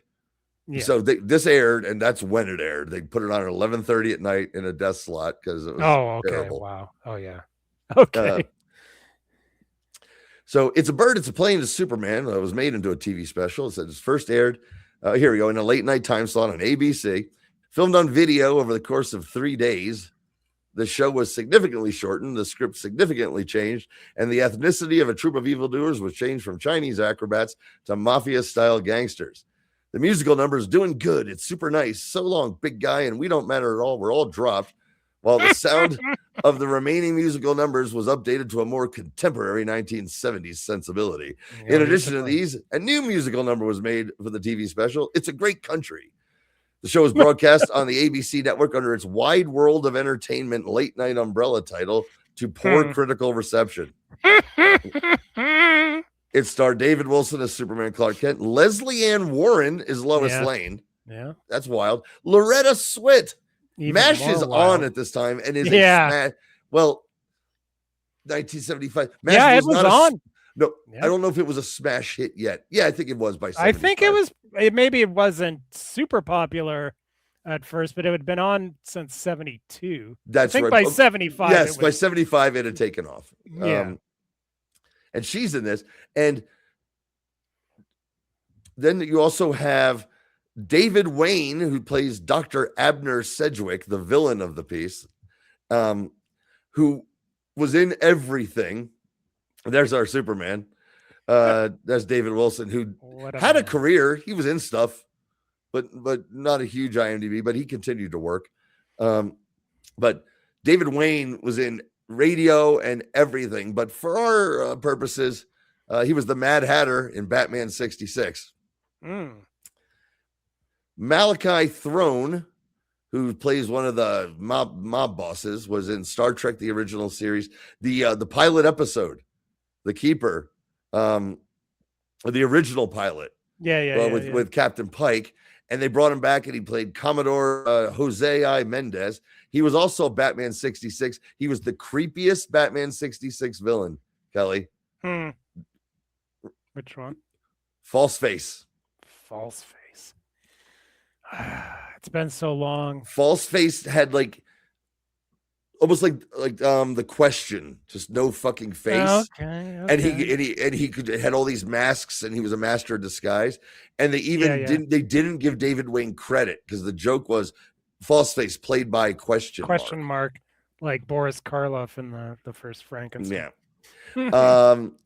And of course, he was also in Star Trek: The Next Generation as Senator Pardek of the Romulan Senate in the 2-part unification episodes where Captain Picard teams up with Mr. Spock.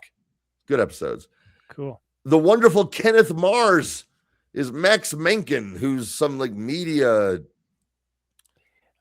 Yeah, I was wondering if he was owner. supposed to be what was the character in the Superman? Morgan comics? Edge. Morgan Edge, yeah, was he supposed to be a Morgan Edge? Well, he was a pre Morgan Edge, but he hates Superman too, and he's one of the villains. Alan Ludden plays Perry White in this. We don't see him in anything we watch. Alan Ludden, known for being the host of Password for 30 years. The game show Password, also was married to Betty White. Oh, wow. One of the gangsters is Al Molinaro from Happy Days. And there's another gangster played by Harvey Lembeck. And it's amazing. Harvey Lembeck just played a gangster in this thing. He was Corporal Rocco Barbella on the Phil Silver Show forever. He played in those Beach Blanket Bingo movies with Frankie Avalon and Annette Funicello. He was that biker guy, Eric Von Zipper. Bad guy in all of those. Yeah. He was in both the stage and screen versions of Stalag 17, one of my favorite movies. Awesome movie. He was a character named Eagle Eye on Batman. Wow. So we had 3 Batman 66 people That's were on crazy. this. And I didn't know this. Lembeck was guest starring in an episode of Mork and Mindy when he suffered a heart attack and collapsed as he was leaving the set and died at the age of 58. Christ, wow. You got to know fucking Robin Williams said, "Hey, you want to try my cocaine?" And then boom, blew out his fucking heart. Robin Williams killed Harvey Lembeck. That's going in Hollywood Babylon too. And so we watched, or what I said, we watched the promo for this, which is out there, where they introduce all the characters and they give their like motivations. That's weird. Yeah, that was weird. And then there was the big musical number called Pow Bam Zonk, which is wild because Batman 66 wasn't on the air yet, or when, right? Or you know what? Maybe they did that for this. Who knows? But right. That's what he's fighting. And it's kind of fun. He sings like, "I've got my confidence back. Hey, I like a crook who tries." And he's tossing guys around. And I do have it here. Here we go. Let's listen, folks. It's a doozy.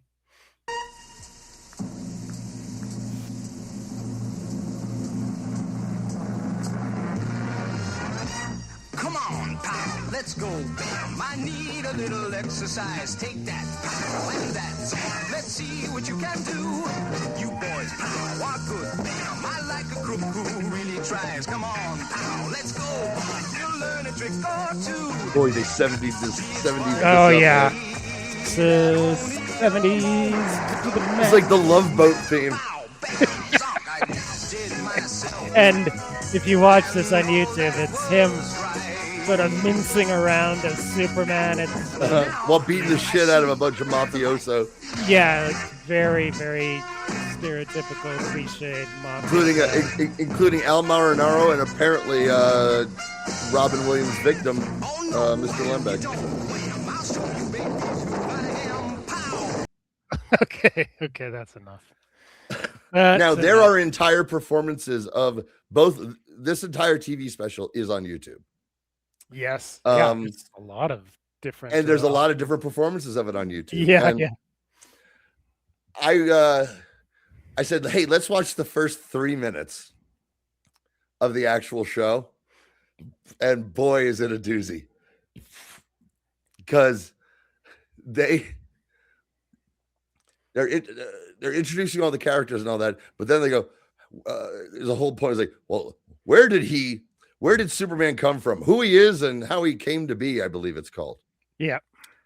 And it's showing like still art images of Superman's origin. That's all silly. And it's like, and as his parents sent him away to Earth, luckily he landed in the great US of A. Yes, the good old US. The good old US of A. It's so funny.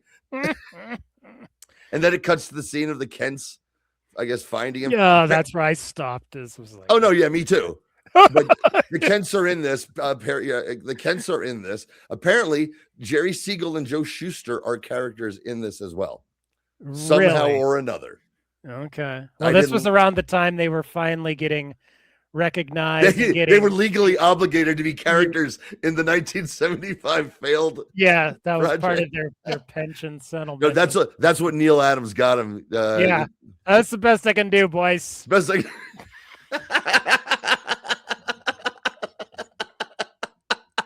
Well, you got your SAG card now. So you're fine. I can't think of anything better to go out on with this, but it's a lot. It's all out there. It's a lot of fun. The idea, because I remember hearing about this being a comic book kid. There was a Superman musical and a musical kid. Yeah. And I was just assumed, and well, it was a Superman musical. It was a big flop. And I was like, must have been terrible. And then to hear like, no, the critics kind of liked it, but the public wasn't ready for it yet. And they still perform it nowadays. Like, okay, maybe I'll give this a shot. Everyone else should give it a shot too. Yeah, I don't know. You're not a musical. Well, yeah, you're not a musical guy. Well, I do like musicals. I'm not a musical nerd like you are. Oh, okay. I do like a good musical. If it was playing in You Vancouver. you should see me mince around on stage. I would go see a live performance. I'm not going to watch any of the YouTube performances or even this from the 70s. No, not 90 minutes. Sorry. I'm definitely going to watch all 90 minutes of this at some point or another because yeah, you do that. That's your sacrifice. The most miscast person is Superman. Yeah, but I mean that's always that's the toughest one to get. You know, it's such an iconic character. You got to really nail that one because it's so easy to be like, nah, that's not Superman. But I mean, this, to be fair, they weren't really trying for any kind of whatever you want to call it. Well, considering the only actual characters they used were Superman, Lois Lane, and Perry White, you know. So. Yeah.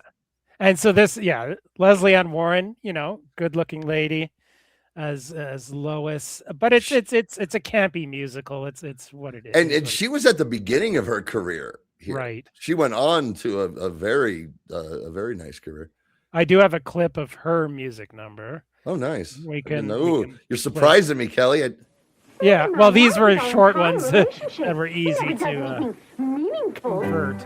Okay. He never says he loves me. Hey, Grease isn't even out yet. Yeah, this sounds more 60s.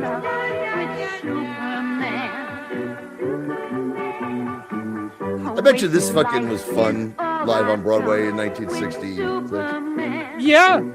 Well, Jim Shooter, I believe the first time he went to New York City when he was 14, Weisinger took him to a performance of It was within that window, that 4-month window? Yeah. And Weisinger, of course, was like, oh, I got tickets. Like so proud of go free. Superman being on Broadway. Got him his first drink, right? Yeah. Now let's go. Yeah, who knows where they went after the. Listen, here's the thing, man. Jim Shooter, you know, very complicated character. But every time you saw a picture of old Jim Shooter as an old man, and you looked at that nose, I was like, "That's a Jim. That we call that a gin blossom." You know, J.P. Morgan. There's another one who had that bulbous nose. Yeah, rest in peace, Jim. So, okay, we've done a good sampling of cheesy Superman media. That's what we do. That's what we do. We'll have more. There'll be another Superman episode, of course. Oh, good Lord. There's going to be so many. Yeah. Like I said, it's the gift that Superman's the gift that keeps on giving. Yeah. And speaking of the gift that keeps on giving, it's time to hit up KKK, I believe. And for my Superman related comics, let's go. The KKK took my baby away, and took her away from me. The KKK took my baby away, and took her away from me. Hey! Ho! Hey! Ho! All right. The world famous KKK. Kelly's. Oh, I forgot. I'm supposed to do the intro. Jesus Christ, I fucking boofed it. Hey, now it's time for everyone's favorite segment, KKK, Kelly's Collectible Corner. Say, fuck me. I was Ramonesing out. So Superman, like I said at the top, I love 60s Superman. And tonight we talked about Superboy. So the first one up is this. I remember guess who used to have that until he sold all his Silver Age books? This guy. The day I got it at a garage sale. I think it'll be 2 years ago. I wonder if it was mine and it somehow made its way it up finally to made Canada. its way up to Chilliwack, BC. Possible. I texted you that day because I got this. I got a Thor comic, even better, a Thor comic. Just in a box, the comics, not bagged or boarded or anything. This one's pretty trashed, but it was my first Go Check DC comic. Okay. That's how they're going to get the kid. That's how they're going to compete with Marvel. Yeah. Well, that was to make them stand out on the newsstand, right? I don't Yeah. know who decided go-go checks.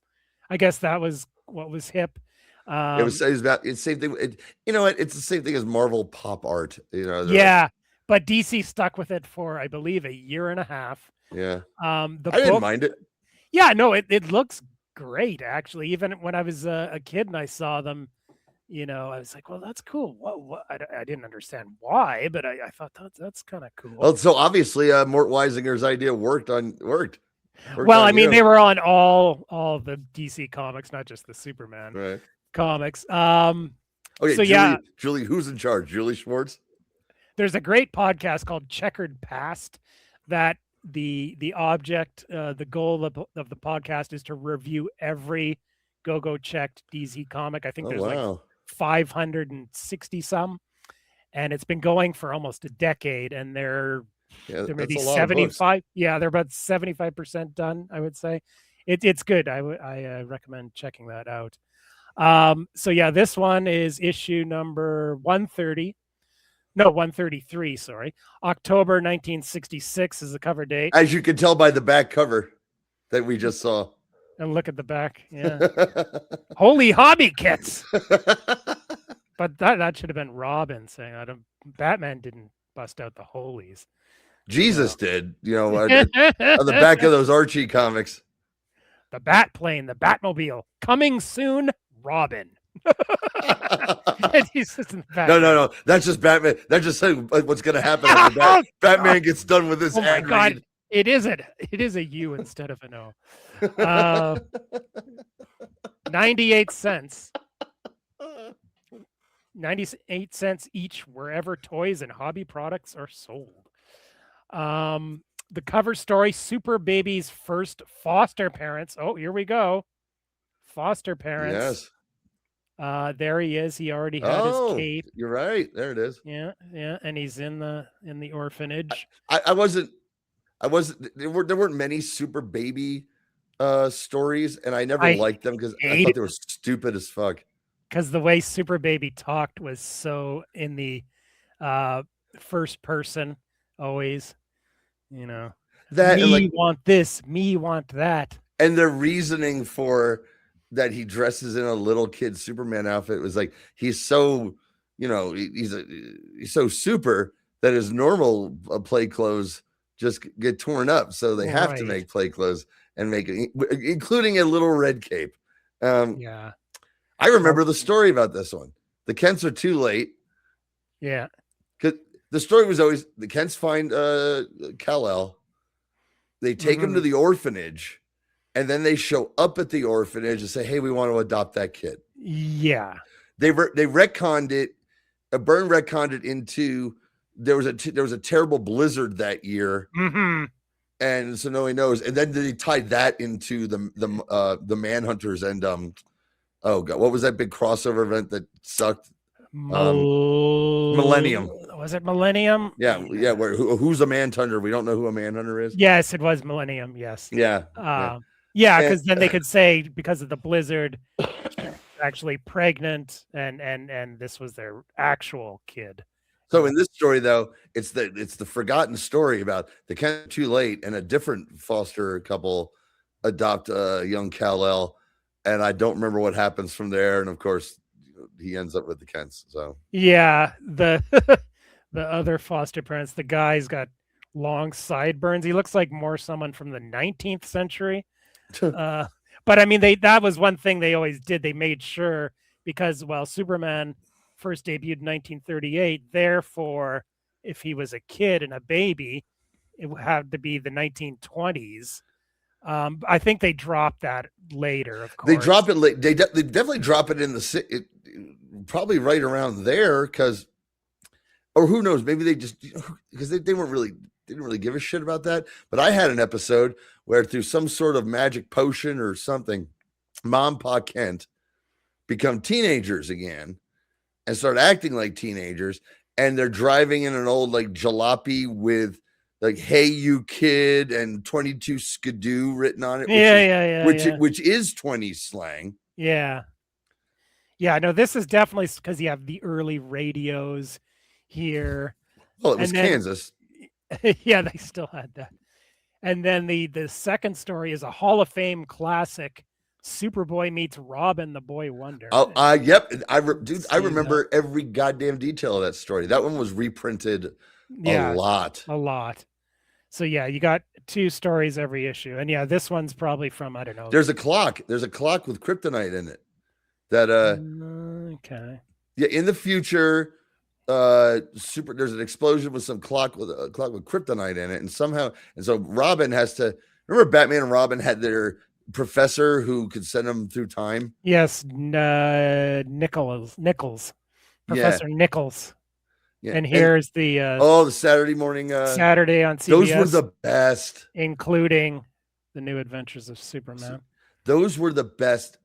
They did those right up until like 80. Oh yeah, well into the 80s. 3? Yeah, that sounds about right. Always the center spread.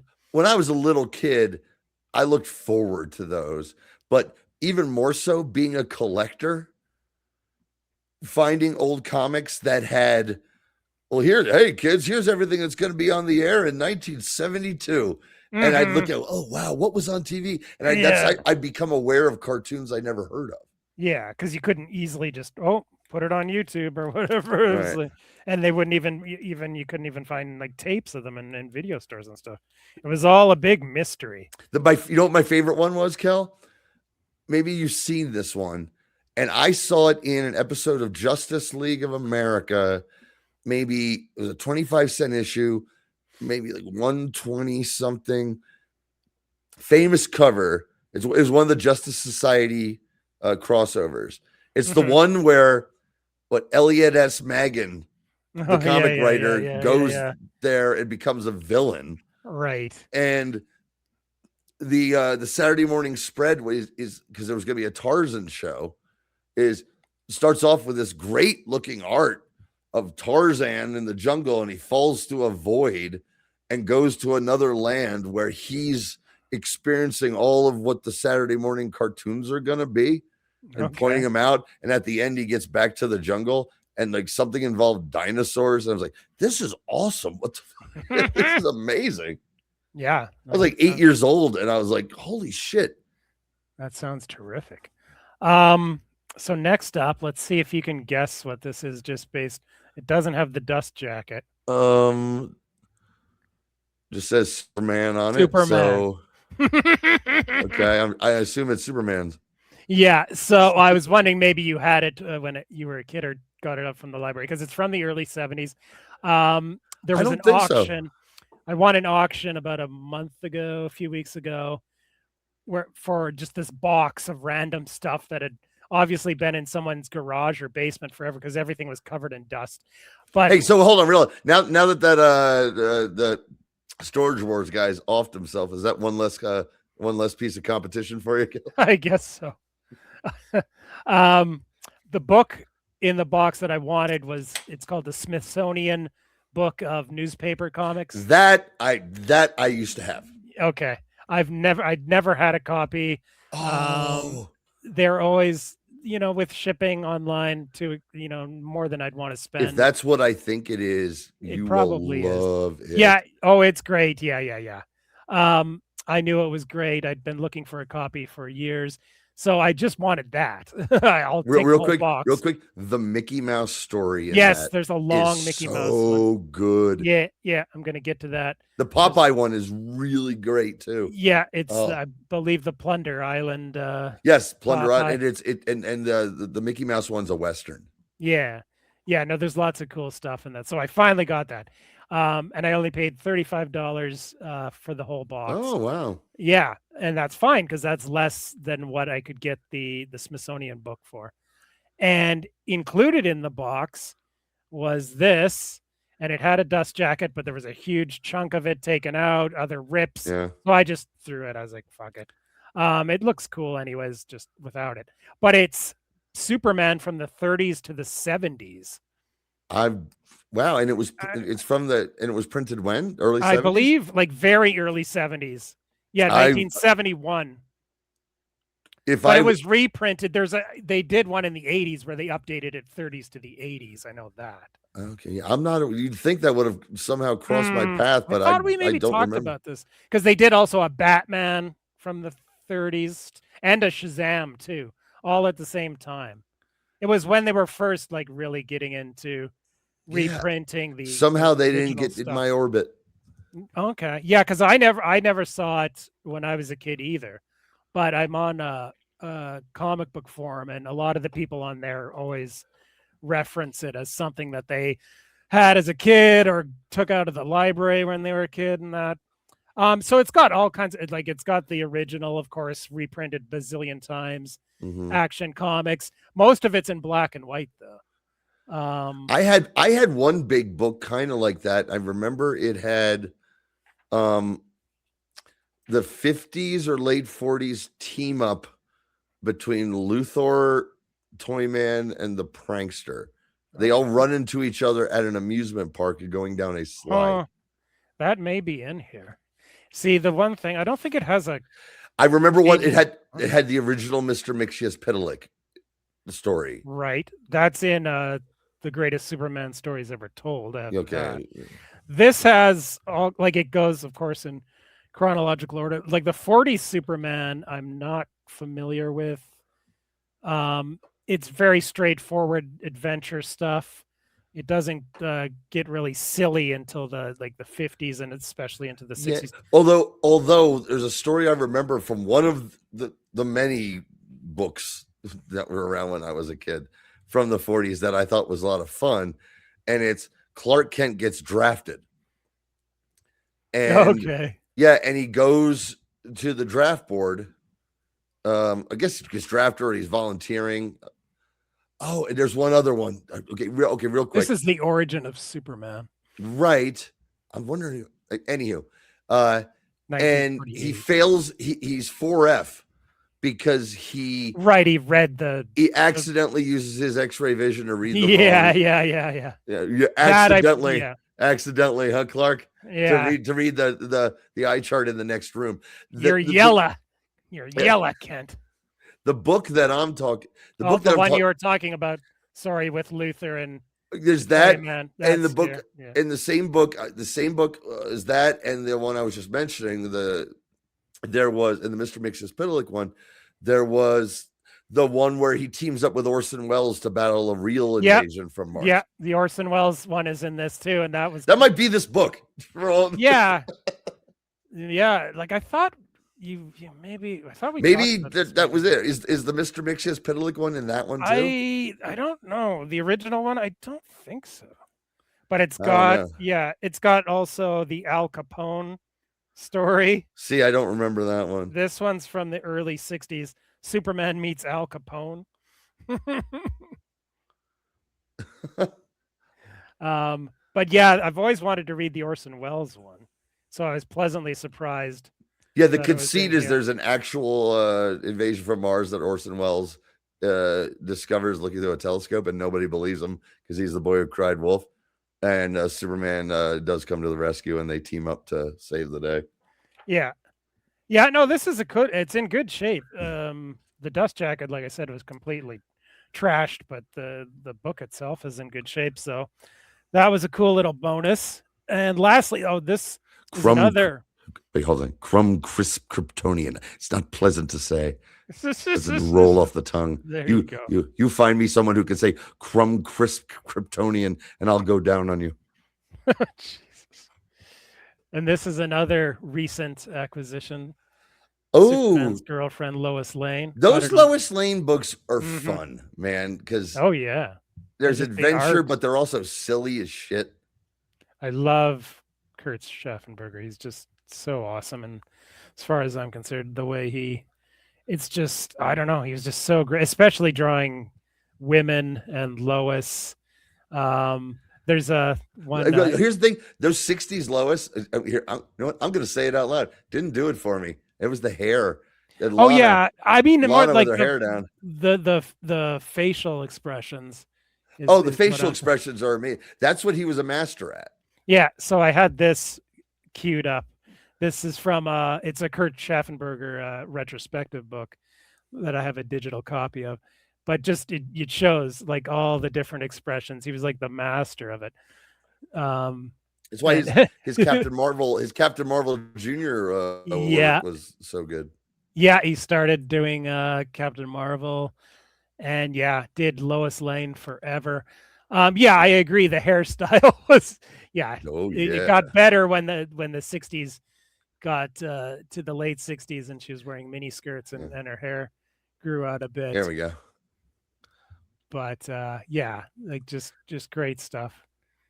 Yeah, Schaffenberger was one of the greatest. I look at his LBJ. That's yeah, I know that one. I wonder what that story was all about. God, with her in the mask right over here with the domino mask. I can't remember what that was, but I know I had that issue or in a reprint. Yeah. I mean, and Lois, they were so many imaginary stories with her, or just where one-off issues where she would get powers, of course, and they all did. They could do anything they wanted. Well, because they were like, okay, we're avoiding any possible type of controversy in the wake of the 50s, and they were selling like hotcakes. I mean, Marvel was a phenomena, but it wasn't like when Marvel was a hit in the mid 60s that they suddenly were knocking DC on their ass. No, those Superman books were still like the biggest selling books that were out there. I believe until the early 70s. Yeah. That was the brand. And since we're going through a few images of from the comics, there's this classic with Lois getting spanked by a Superman robot. Oh yes. So it's even more. It's even harder. It's like a real Man of Steel. There you go. And then I think she keeps one of those around in her closet. Yeah, it's better than a vibrator. More fun than a vibrator. And then before I forget, it has to be. This was about a year ago or so. I've sent you this picture too when I took it. It was from a thrift store, Salvation Army. Somebody had made this original Superboy crypto painting. I'm assuming it was. I don't know. Yeah. I maybe should have bought it just for the lulz, as they say. That guy $8.99. I could have got it. Oh, $8.99. Yeah. I mean, this guy blew his brains out right as he finished this thing. I mean, maybe it'll be valuable. So $8.99, I would have bought it. It was dated 2006. I can't make out the name, but I remember the date. Yeah.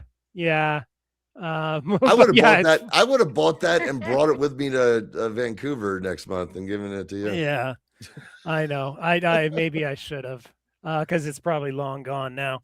But back to Lois. Yeah, I just got this like a week ago or so. Somebody in Chilliwack was selling it on Facebook, so I grabbed it on the way back from the shop. It's the first 8 issues. There's not too many. Oh, I Lois see. Lane First, yeah. First 8 issues. Yeah, it's not a greatest hits. This is the archives where they did everything in chronological order. But this is the only. Did they honestly think there was going to be multiple editions of this? I know, that's the thing. There wasn't a second volume. There was. I mean, I wish there was. You know why? Because much like me finding old Lois Lane and Jimmy Olsen comics in great condition at every flea market in the Northeast, they're cheap. Yeah. Oh, for years it was kind of a joke. It was like, what? Lois Lane had a comic? Ha ha ha ha. Superman. Comics were so lame back then. But Annie Oakley gets her Superman. Yeah. But yeah, I get it's not like I'm reading every line of these. I just love to pore over them. And when I was a kid, I did, because like I said, I was all invested in 60s Superman. Yeah. Like we talked about at the beginning of the show. Yeah, I mean, these get like ridiculously repetitive right away, but they're just so fun to look at. I love this stuff. And going back to what I said about Hembeck, at the time he was very influential to me because I'd gotten his 2 independent big books, the famous one, Bah Hembeck, and there was another one, and he would do recreations and talk about these comics because that's when he was a kid. And it helps. Like I said, that spoke to me about, like, he's like, no, this is why this is cool. And I'm like, yeah, this is cool. You know, a 10-year-old, Right. 10-year-old me owed Fred Hembeck a great deal of thanks, because he really opened my mind to what comic books are and should be, and how fun they're supposed to be. Yeah, when I was a kid, he had a regular feature in Marvel Age, yeah. So that's how I knew him, and I've always wanted the original stuff. There are scans of it online, but the printing, it's just too hard to read. I'm gonna eventually track down a physical copy. Because there was two, and I can't, again, Bah Hembeck, Yeah. where, like, I remember one cover, it's him, the Fantastic Four with Dr. Doom, and it's him as Dr. Doom. Like, that's who's under the mask. Yeah. I think the other one is like a takeoff of the, like, Superman's pal Jimmy Olsen type. No, maybe, but the one I remember the most, the story is a burglar is broken into his house, and he goes, "What is this? What is this? Comic books? Look at all these comic books!" And this is the story. And he confronts the burglar. He's like, "Oh, I see you've noticed all my comic books," and then goes on the history of how he got into comic books, his childhood, and it's all him drawing an autobiographical thing and going into various stories that really affected him as a kid. And one was like the not one but two episodes of Jimmy Olsen Crossdresser. Right, of course. And great stuff. And the Fantastic Four one where they go broke and go to Hollywood, and the Submariner is pretending to be a movie producer. Yeah, great stuff. We'll maybe find some way to do a Fred Hembeck episode someday. We'll figure it out. I've got a little something here that I got for Christmas. Yeah, Action Comics. Yes, I do have that. Yeah, it's a good one. It's a great sampler. It's got the Marriage from the late 70s that I'd never had. The Earth 2 wedding. Okay, I had that comic. Yeah, I never had that comic. It's a great story. However, it is the biggest example of gotcha, because the cover is Superman marries Lois Lane, and it doesn't say not an imaginary story. No, it does say not an imaginary story, not whatever, and fooled you. It's Earth 2. Right. But I believe, like, the cover has Lois in like a 40s style dress, and I think there's a car in the back that's definitely no, he's flying her through the air. I don't know. I thought there was a car. I thought there was, like, it was like, if you paid attention, you knew it wasn't. I even as a kid, I took that. I was like, okay, but it's one of the best Superman stories ever written. It's fantastic. Cool. But here's just a couple of things that I thought were funny.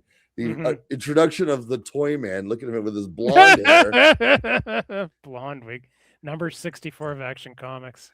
Cool. And just think, in decades later, they turn him into a child murderer. Of course, because DC, everybody has to be a murderer, psychopath. I got to tell you that was during the Triangle era. Oh, okay. And I liked it. Because, real quick, he's so tired of being thought of as a joke, but there's also a line of Superman toys, and like people can, like, these real life people can sign away their likenesses. And so they approached him in jail. Would you like to be a toy? And he gets out or something, because he's just been a joke up to here. And he goes to the Walmart, and all of his toys are on the bargain rack. Nobody wants a Toy Man. And that snaps him, and he becomes a child murderer, and he kills Cat Grant's son. And there's a great issue where he's in jail and she's confronting him through the bars, and that's the, will she kill him or will she not? And it's like goes into his whole backstory, his origin of, like, giving him, like, well, why is he the fucking Toy Man? And a lot of people was like, well, they went too dark. If there's any character, you're like, you know what? Let's make him go dark. Toy Man or prankster. Those are characters you got to fucking jazz up, I think. Well, and in the hands of the creators from then, it would have been done much better. I was thinking more of, like, the post-identity crisis. Oh, no. DC, yeah. where it's No, just this was- real yes. violence for the sake of violence. Just arms being ripped out off of people Yeah. on a regular basis. No, I thought this was well done. Yeah, I'm sure. And there was pushback, like in Wizard magazine. People were like, "That's pretty fucked up," but I thought it was well done. And then just this one, and this always baffled me. It's one of the great covers of all time. The introduction of Brainiac. Yeah. That's often considered the first Weisinger era book. But, and you look at Brainiac here, it's the classic Brainiac look. He's got the things on his head. Mm-hmm. He's got his little, he's in his underwear. Mm-hmm. It's also the introduction of Kandor and that story. And Kandor. But the story itself, Brainiac is just a skinny little green alien in baggy green pants and a purple shirt. Yeah. But he does have his pet space monkey Mm-hmm. that they carry on with that. But and there's plenty of other fun stuff. This is one of those great, my family, we need to get Johnny something for Christmas. What can't go wrong? Yeah, there's a lot of those, of course. There's Batmans, there's Jokers, there's Robin. Basically all the original characters get the first. It was a 75th anniversary, and then they did an 80th anniversary update. And before I forget, for the shirt, I don't know if you can see, this is so faded. I brought this out of retirement.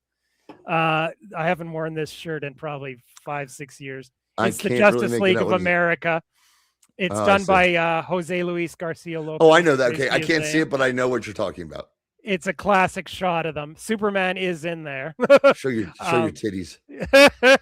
Yeah, I can, because I know what it is. I can tell.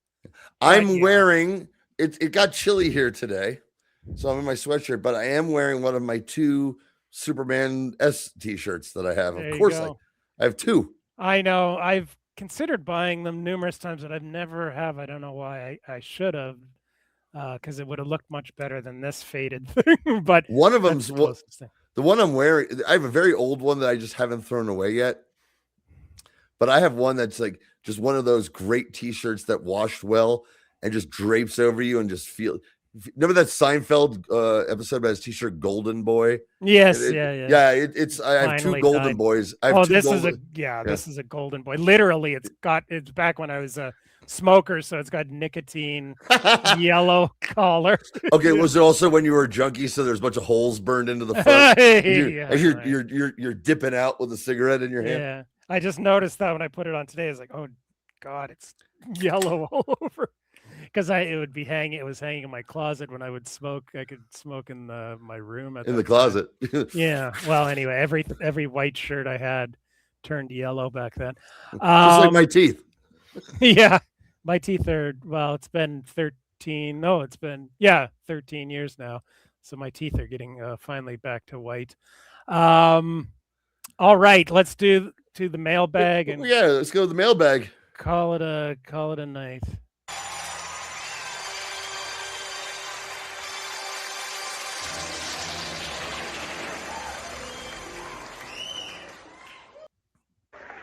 Oh Christ! I'm not trying to talk for clapping. I'm trying to talk for you guys. You better start thinking. It's getting to be goddamn ridiculous. So yes. So here's the thing, Kelly. I think whether or not there's more than one person with a letter, this is Duke's segment. So I think we should always stick with that intro. It works perfectly. Good call. Yeah. But yes. In honor of the Duke, our number 1 fan. Yes. Good call. But yes, the Duke is the only one to fire off a missive to us this time around. Travis, what's going on? We didn't even get it. We didn't get a YouTube comment. Hey, you bots on YouTube who are because the numbers I'm seeing, like we're in the 20s, baby. So just in the comment, seriously though, in the comments on YouTube, just share. Yeah, let us know what you're thinking. Yeah, you know? We'd be happy to read your missives. Exactly. So this is actually from PWO, of course. That's where Duke, really puts in the time with multiple paragraphs. Yeah. So I'll get right to it. It's the only interesting thing happening there lately. By the way. That and GWE. It's Oh, the that only thing? thing keeping the lights on that message board these days. Yet another awesome episode. Oh, Thank thanks, you. man. Poor Archie got all the weird TV adaptations. Yeah, pretty much. I would have loved that US of Archie show if I had seen it as a kid. I loved This Is America, Charlie Brown, and still try to watch the Mayflower episode every Thanksgiving. Okay. And then he says, I think it is a better Thanksgiving special than the one where Snoopy serves toast and pretzels for Thanksgiving. Oh, I love that one. I haven't seen that in a long time. It wasn't Snoopy. It was Charlie Brown. Okay. Yeah, Peppermint Patty was being a fucking bitch and said, hey, Chuck, I got nothing to do Thanksgiving. And Charlie Brown's supposed to go to his grandmother's house. She's like, so I'm coming over to your house. I'm bringing Franklin and Marcy too. And all the friends show up. And he's like, I don't know how to cook it. So he serves like pretzels and marshmallows. And then she's like, can you believe this fucking clown? You know, eventually someone finally sticks up for Charlie Brown. And then Charlie Brown's parents take them all to the grandmother's house. But it is Peppermint Patty is the heel in that one in a big way. Yeah, she was a good tweener. She could go. Well, I won't finish that sentence. We'll save that for the Peanuts episode that we'll definitely be doing down the road. Yeah. Oh, yeah, for sure. I grew up with all these American TV stations, so I learned more about American history than Canadian history. That's very common for Canadians. We're not, until even recently, we're not that great at, puffing out our chest and talking about our history. And of course, you guys, you love to talk about your history and broadcast it on the TV. So we got that.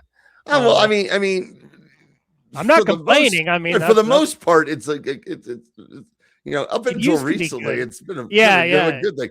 Yeah, and to be honest, the new Ken Burns American Revolution is fucking tremendous. I watched the first one. I'm just like, I have to admit that the political climate has even got to me where I don't think I can watch.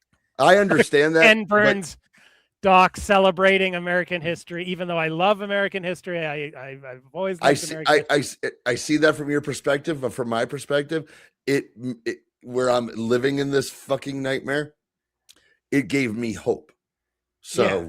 Oh, I know it's yeah, just the first episode was great. I'll get to it. I've got a subscription to give it a couple years. PBS it's really Passport. good. Yeah, let's wait until that. Believe me, all of the worst people will hate it. Yeah. No, I mean, I know it's not a patriotic. Why does this American Revolutionary documentary take the time to constantly remind us of what was going on with the Native Americans, the slaves, and all the women involved? This fucking woke Ken Burns. Right. Okay. Sorry about that. So as we go on, however, I also grew up in Nova Scotia, home of the Alexander Graham Bell Museum. So I grew up believing the telephone was a Canadian invention. Well, I'm fine with believing that. Sure. I know he invented it while he was in the States, but I don't know. He was the famous thing, because we all know the story. Like the legend is when they discovered it worked. He said, like, what, Watson? Yeah, I need you. I need you. The first time I heard that as a little kid, I was like, also guy. He needs him. Watson, I need you. Oh. For real. Yeah, I thought it sounded weird too. But, it was a different time. Sorry, Kelly. I also don't remember a million-year-old mouse cartoon. I searched Google and found Max the 2,000-year-old mouse, which is a Canadian cartoon. And which you did on the air, by the way, so he's busting your balls. So. Yeah. I don't know why I thought million. I guess maybe for the alliteration. Max does sound good. $1 Million Mouse sounds like a movie. I'm sorry. Okay, The $1 Million Mouse sounds like a movie that I would have seen on Wonderful World of Disney on a Sunday night, and be disappointed because I was always praying for a cartoon, but it was usually $1 Million Mouse. Yeah, that darn cat. Gus the football kicking mule. Yeah, there was some. What was that applesauce gang? No, the Apple Dumpling Gang. Okay. Apple Dumpling Gang had Don Knotts and Tim Conway in it. And it was a Western. That was good. Was that at Disney or no? That was Disney. There was that's what I thought. And it was a hit because there was a sequel. Right. So yes, Max the 2,000-year-old mouse was what I meant, and yes, it was played after Spider-Man, the 67 Oh, Spider-Man, wow. as just at the very end, the last couple minutes before the show or the next. Here's show some started. education, stupid. Yeah, but it was on for years and years and years and years. And then now, lastly, I've actually not watched Riverdale. Oh, tisk tisk, Duke. I think I started the first episode years ago and wasn't feeling it, so I turned it off. I'm glad to hear Luke Perry did well as Archie's dad before he passed. I may have to check the show out again just to see these old stars. I wonder if Jack Perry is Jungle Boy, does that make Luke Perry Jungle Man? Well, it's too late now, but it could have been. Johnny's story about the cast being in the crowd for his debut at Boom Pro Wrestling is awesome. Debut. Thanks. And Thanks for calling it a debut, Duke. It was your debut as the ring announcer. It would have been really awesome if the Riverdale cast had been in the audience for some of Johnny's stage work. Wow. Yeah, now I read this before, and I'm like, Okay. yes. You know how awesome it would have been, Duke, if the cast of Riverdale flew to Longmont, Colorado to see me tear it up as Moonface Martin in Anything Goes. Yeah, that would have been fucking dope, brother. It'll be the time travel episode or something. Yeah, we'll figure it out. It'll work. Hey, and dude, those last couple seasons of Riverdale, that's the least dumb thing that could have happened on that show. All right, thanks, Duke. You're the best. You're the best, Duke. Supporting fantasy masterpieces, you support Mystery Titans Theater. You're basically the only thing keeping us going at this point. So next time we will be following Superman, like last year in the movie theaters, with the Fantastic Four. Yeah, and much like last year, the Superman episode is going to be great, and the Fantastic Four episode is going to be pretty good.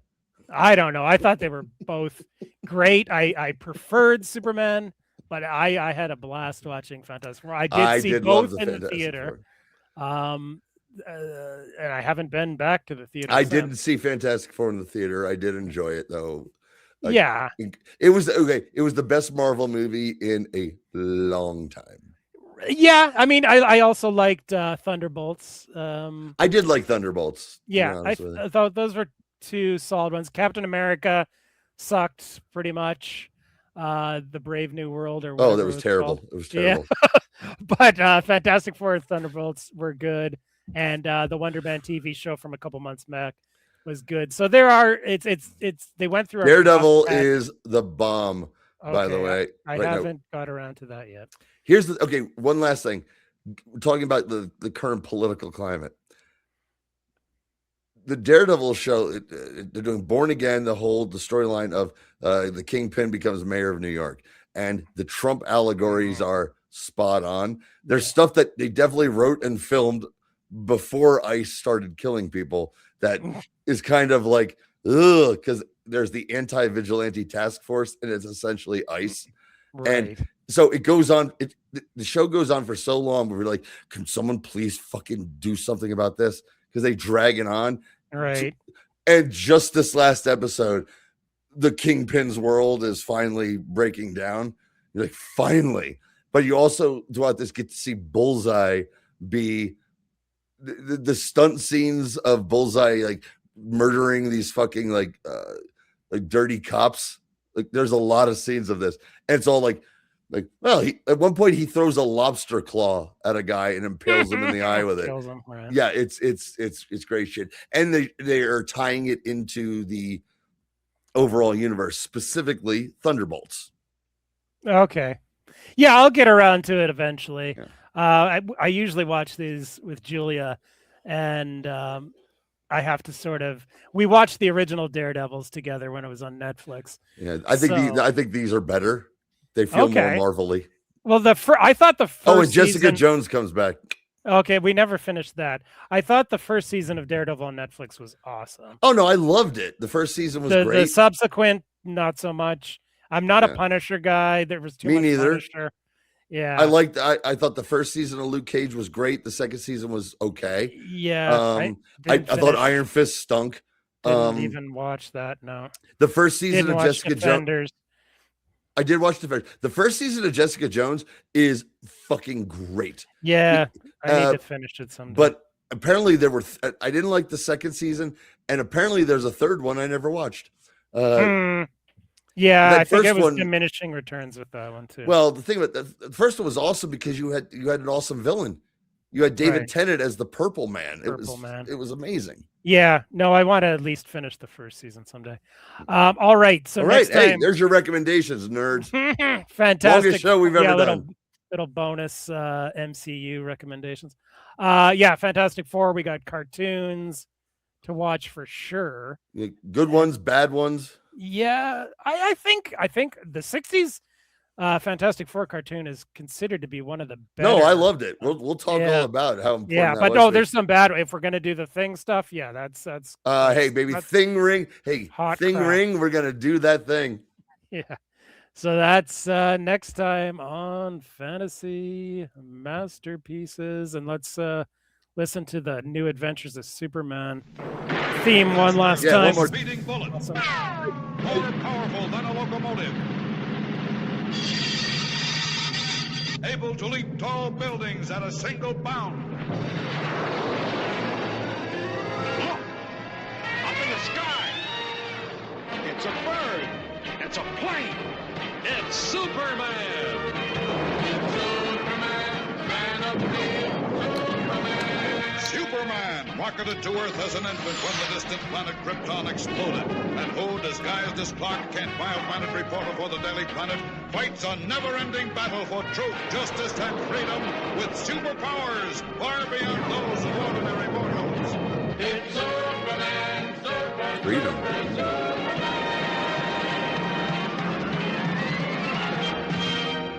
Ooh, that hits so hard at the end. Yeah. So good. Peace, everybody. We're out of here.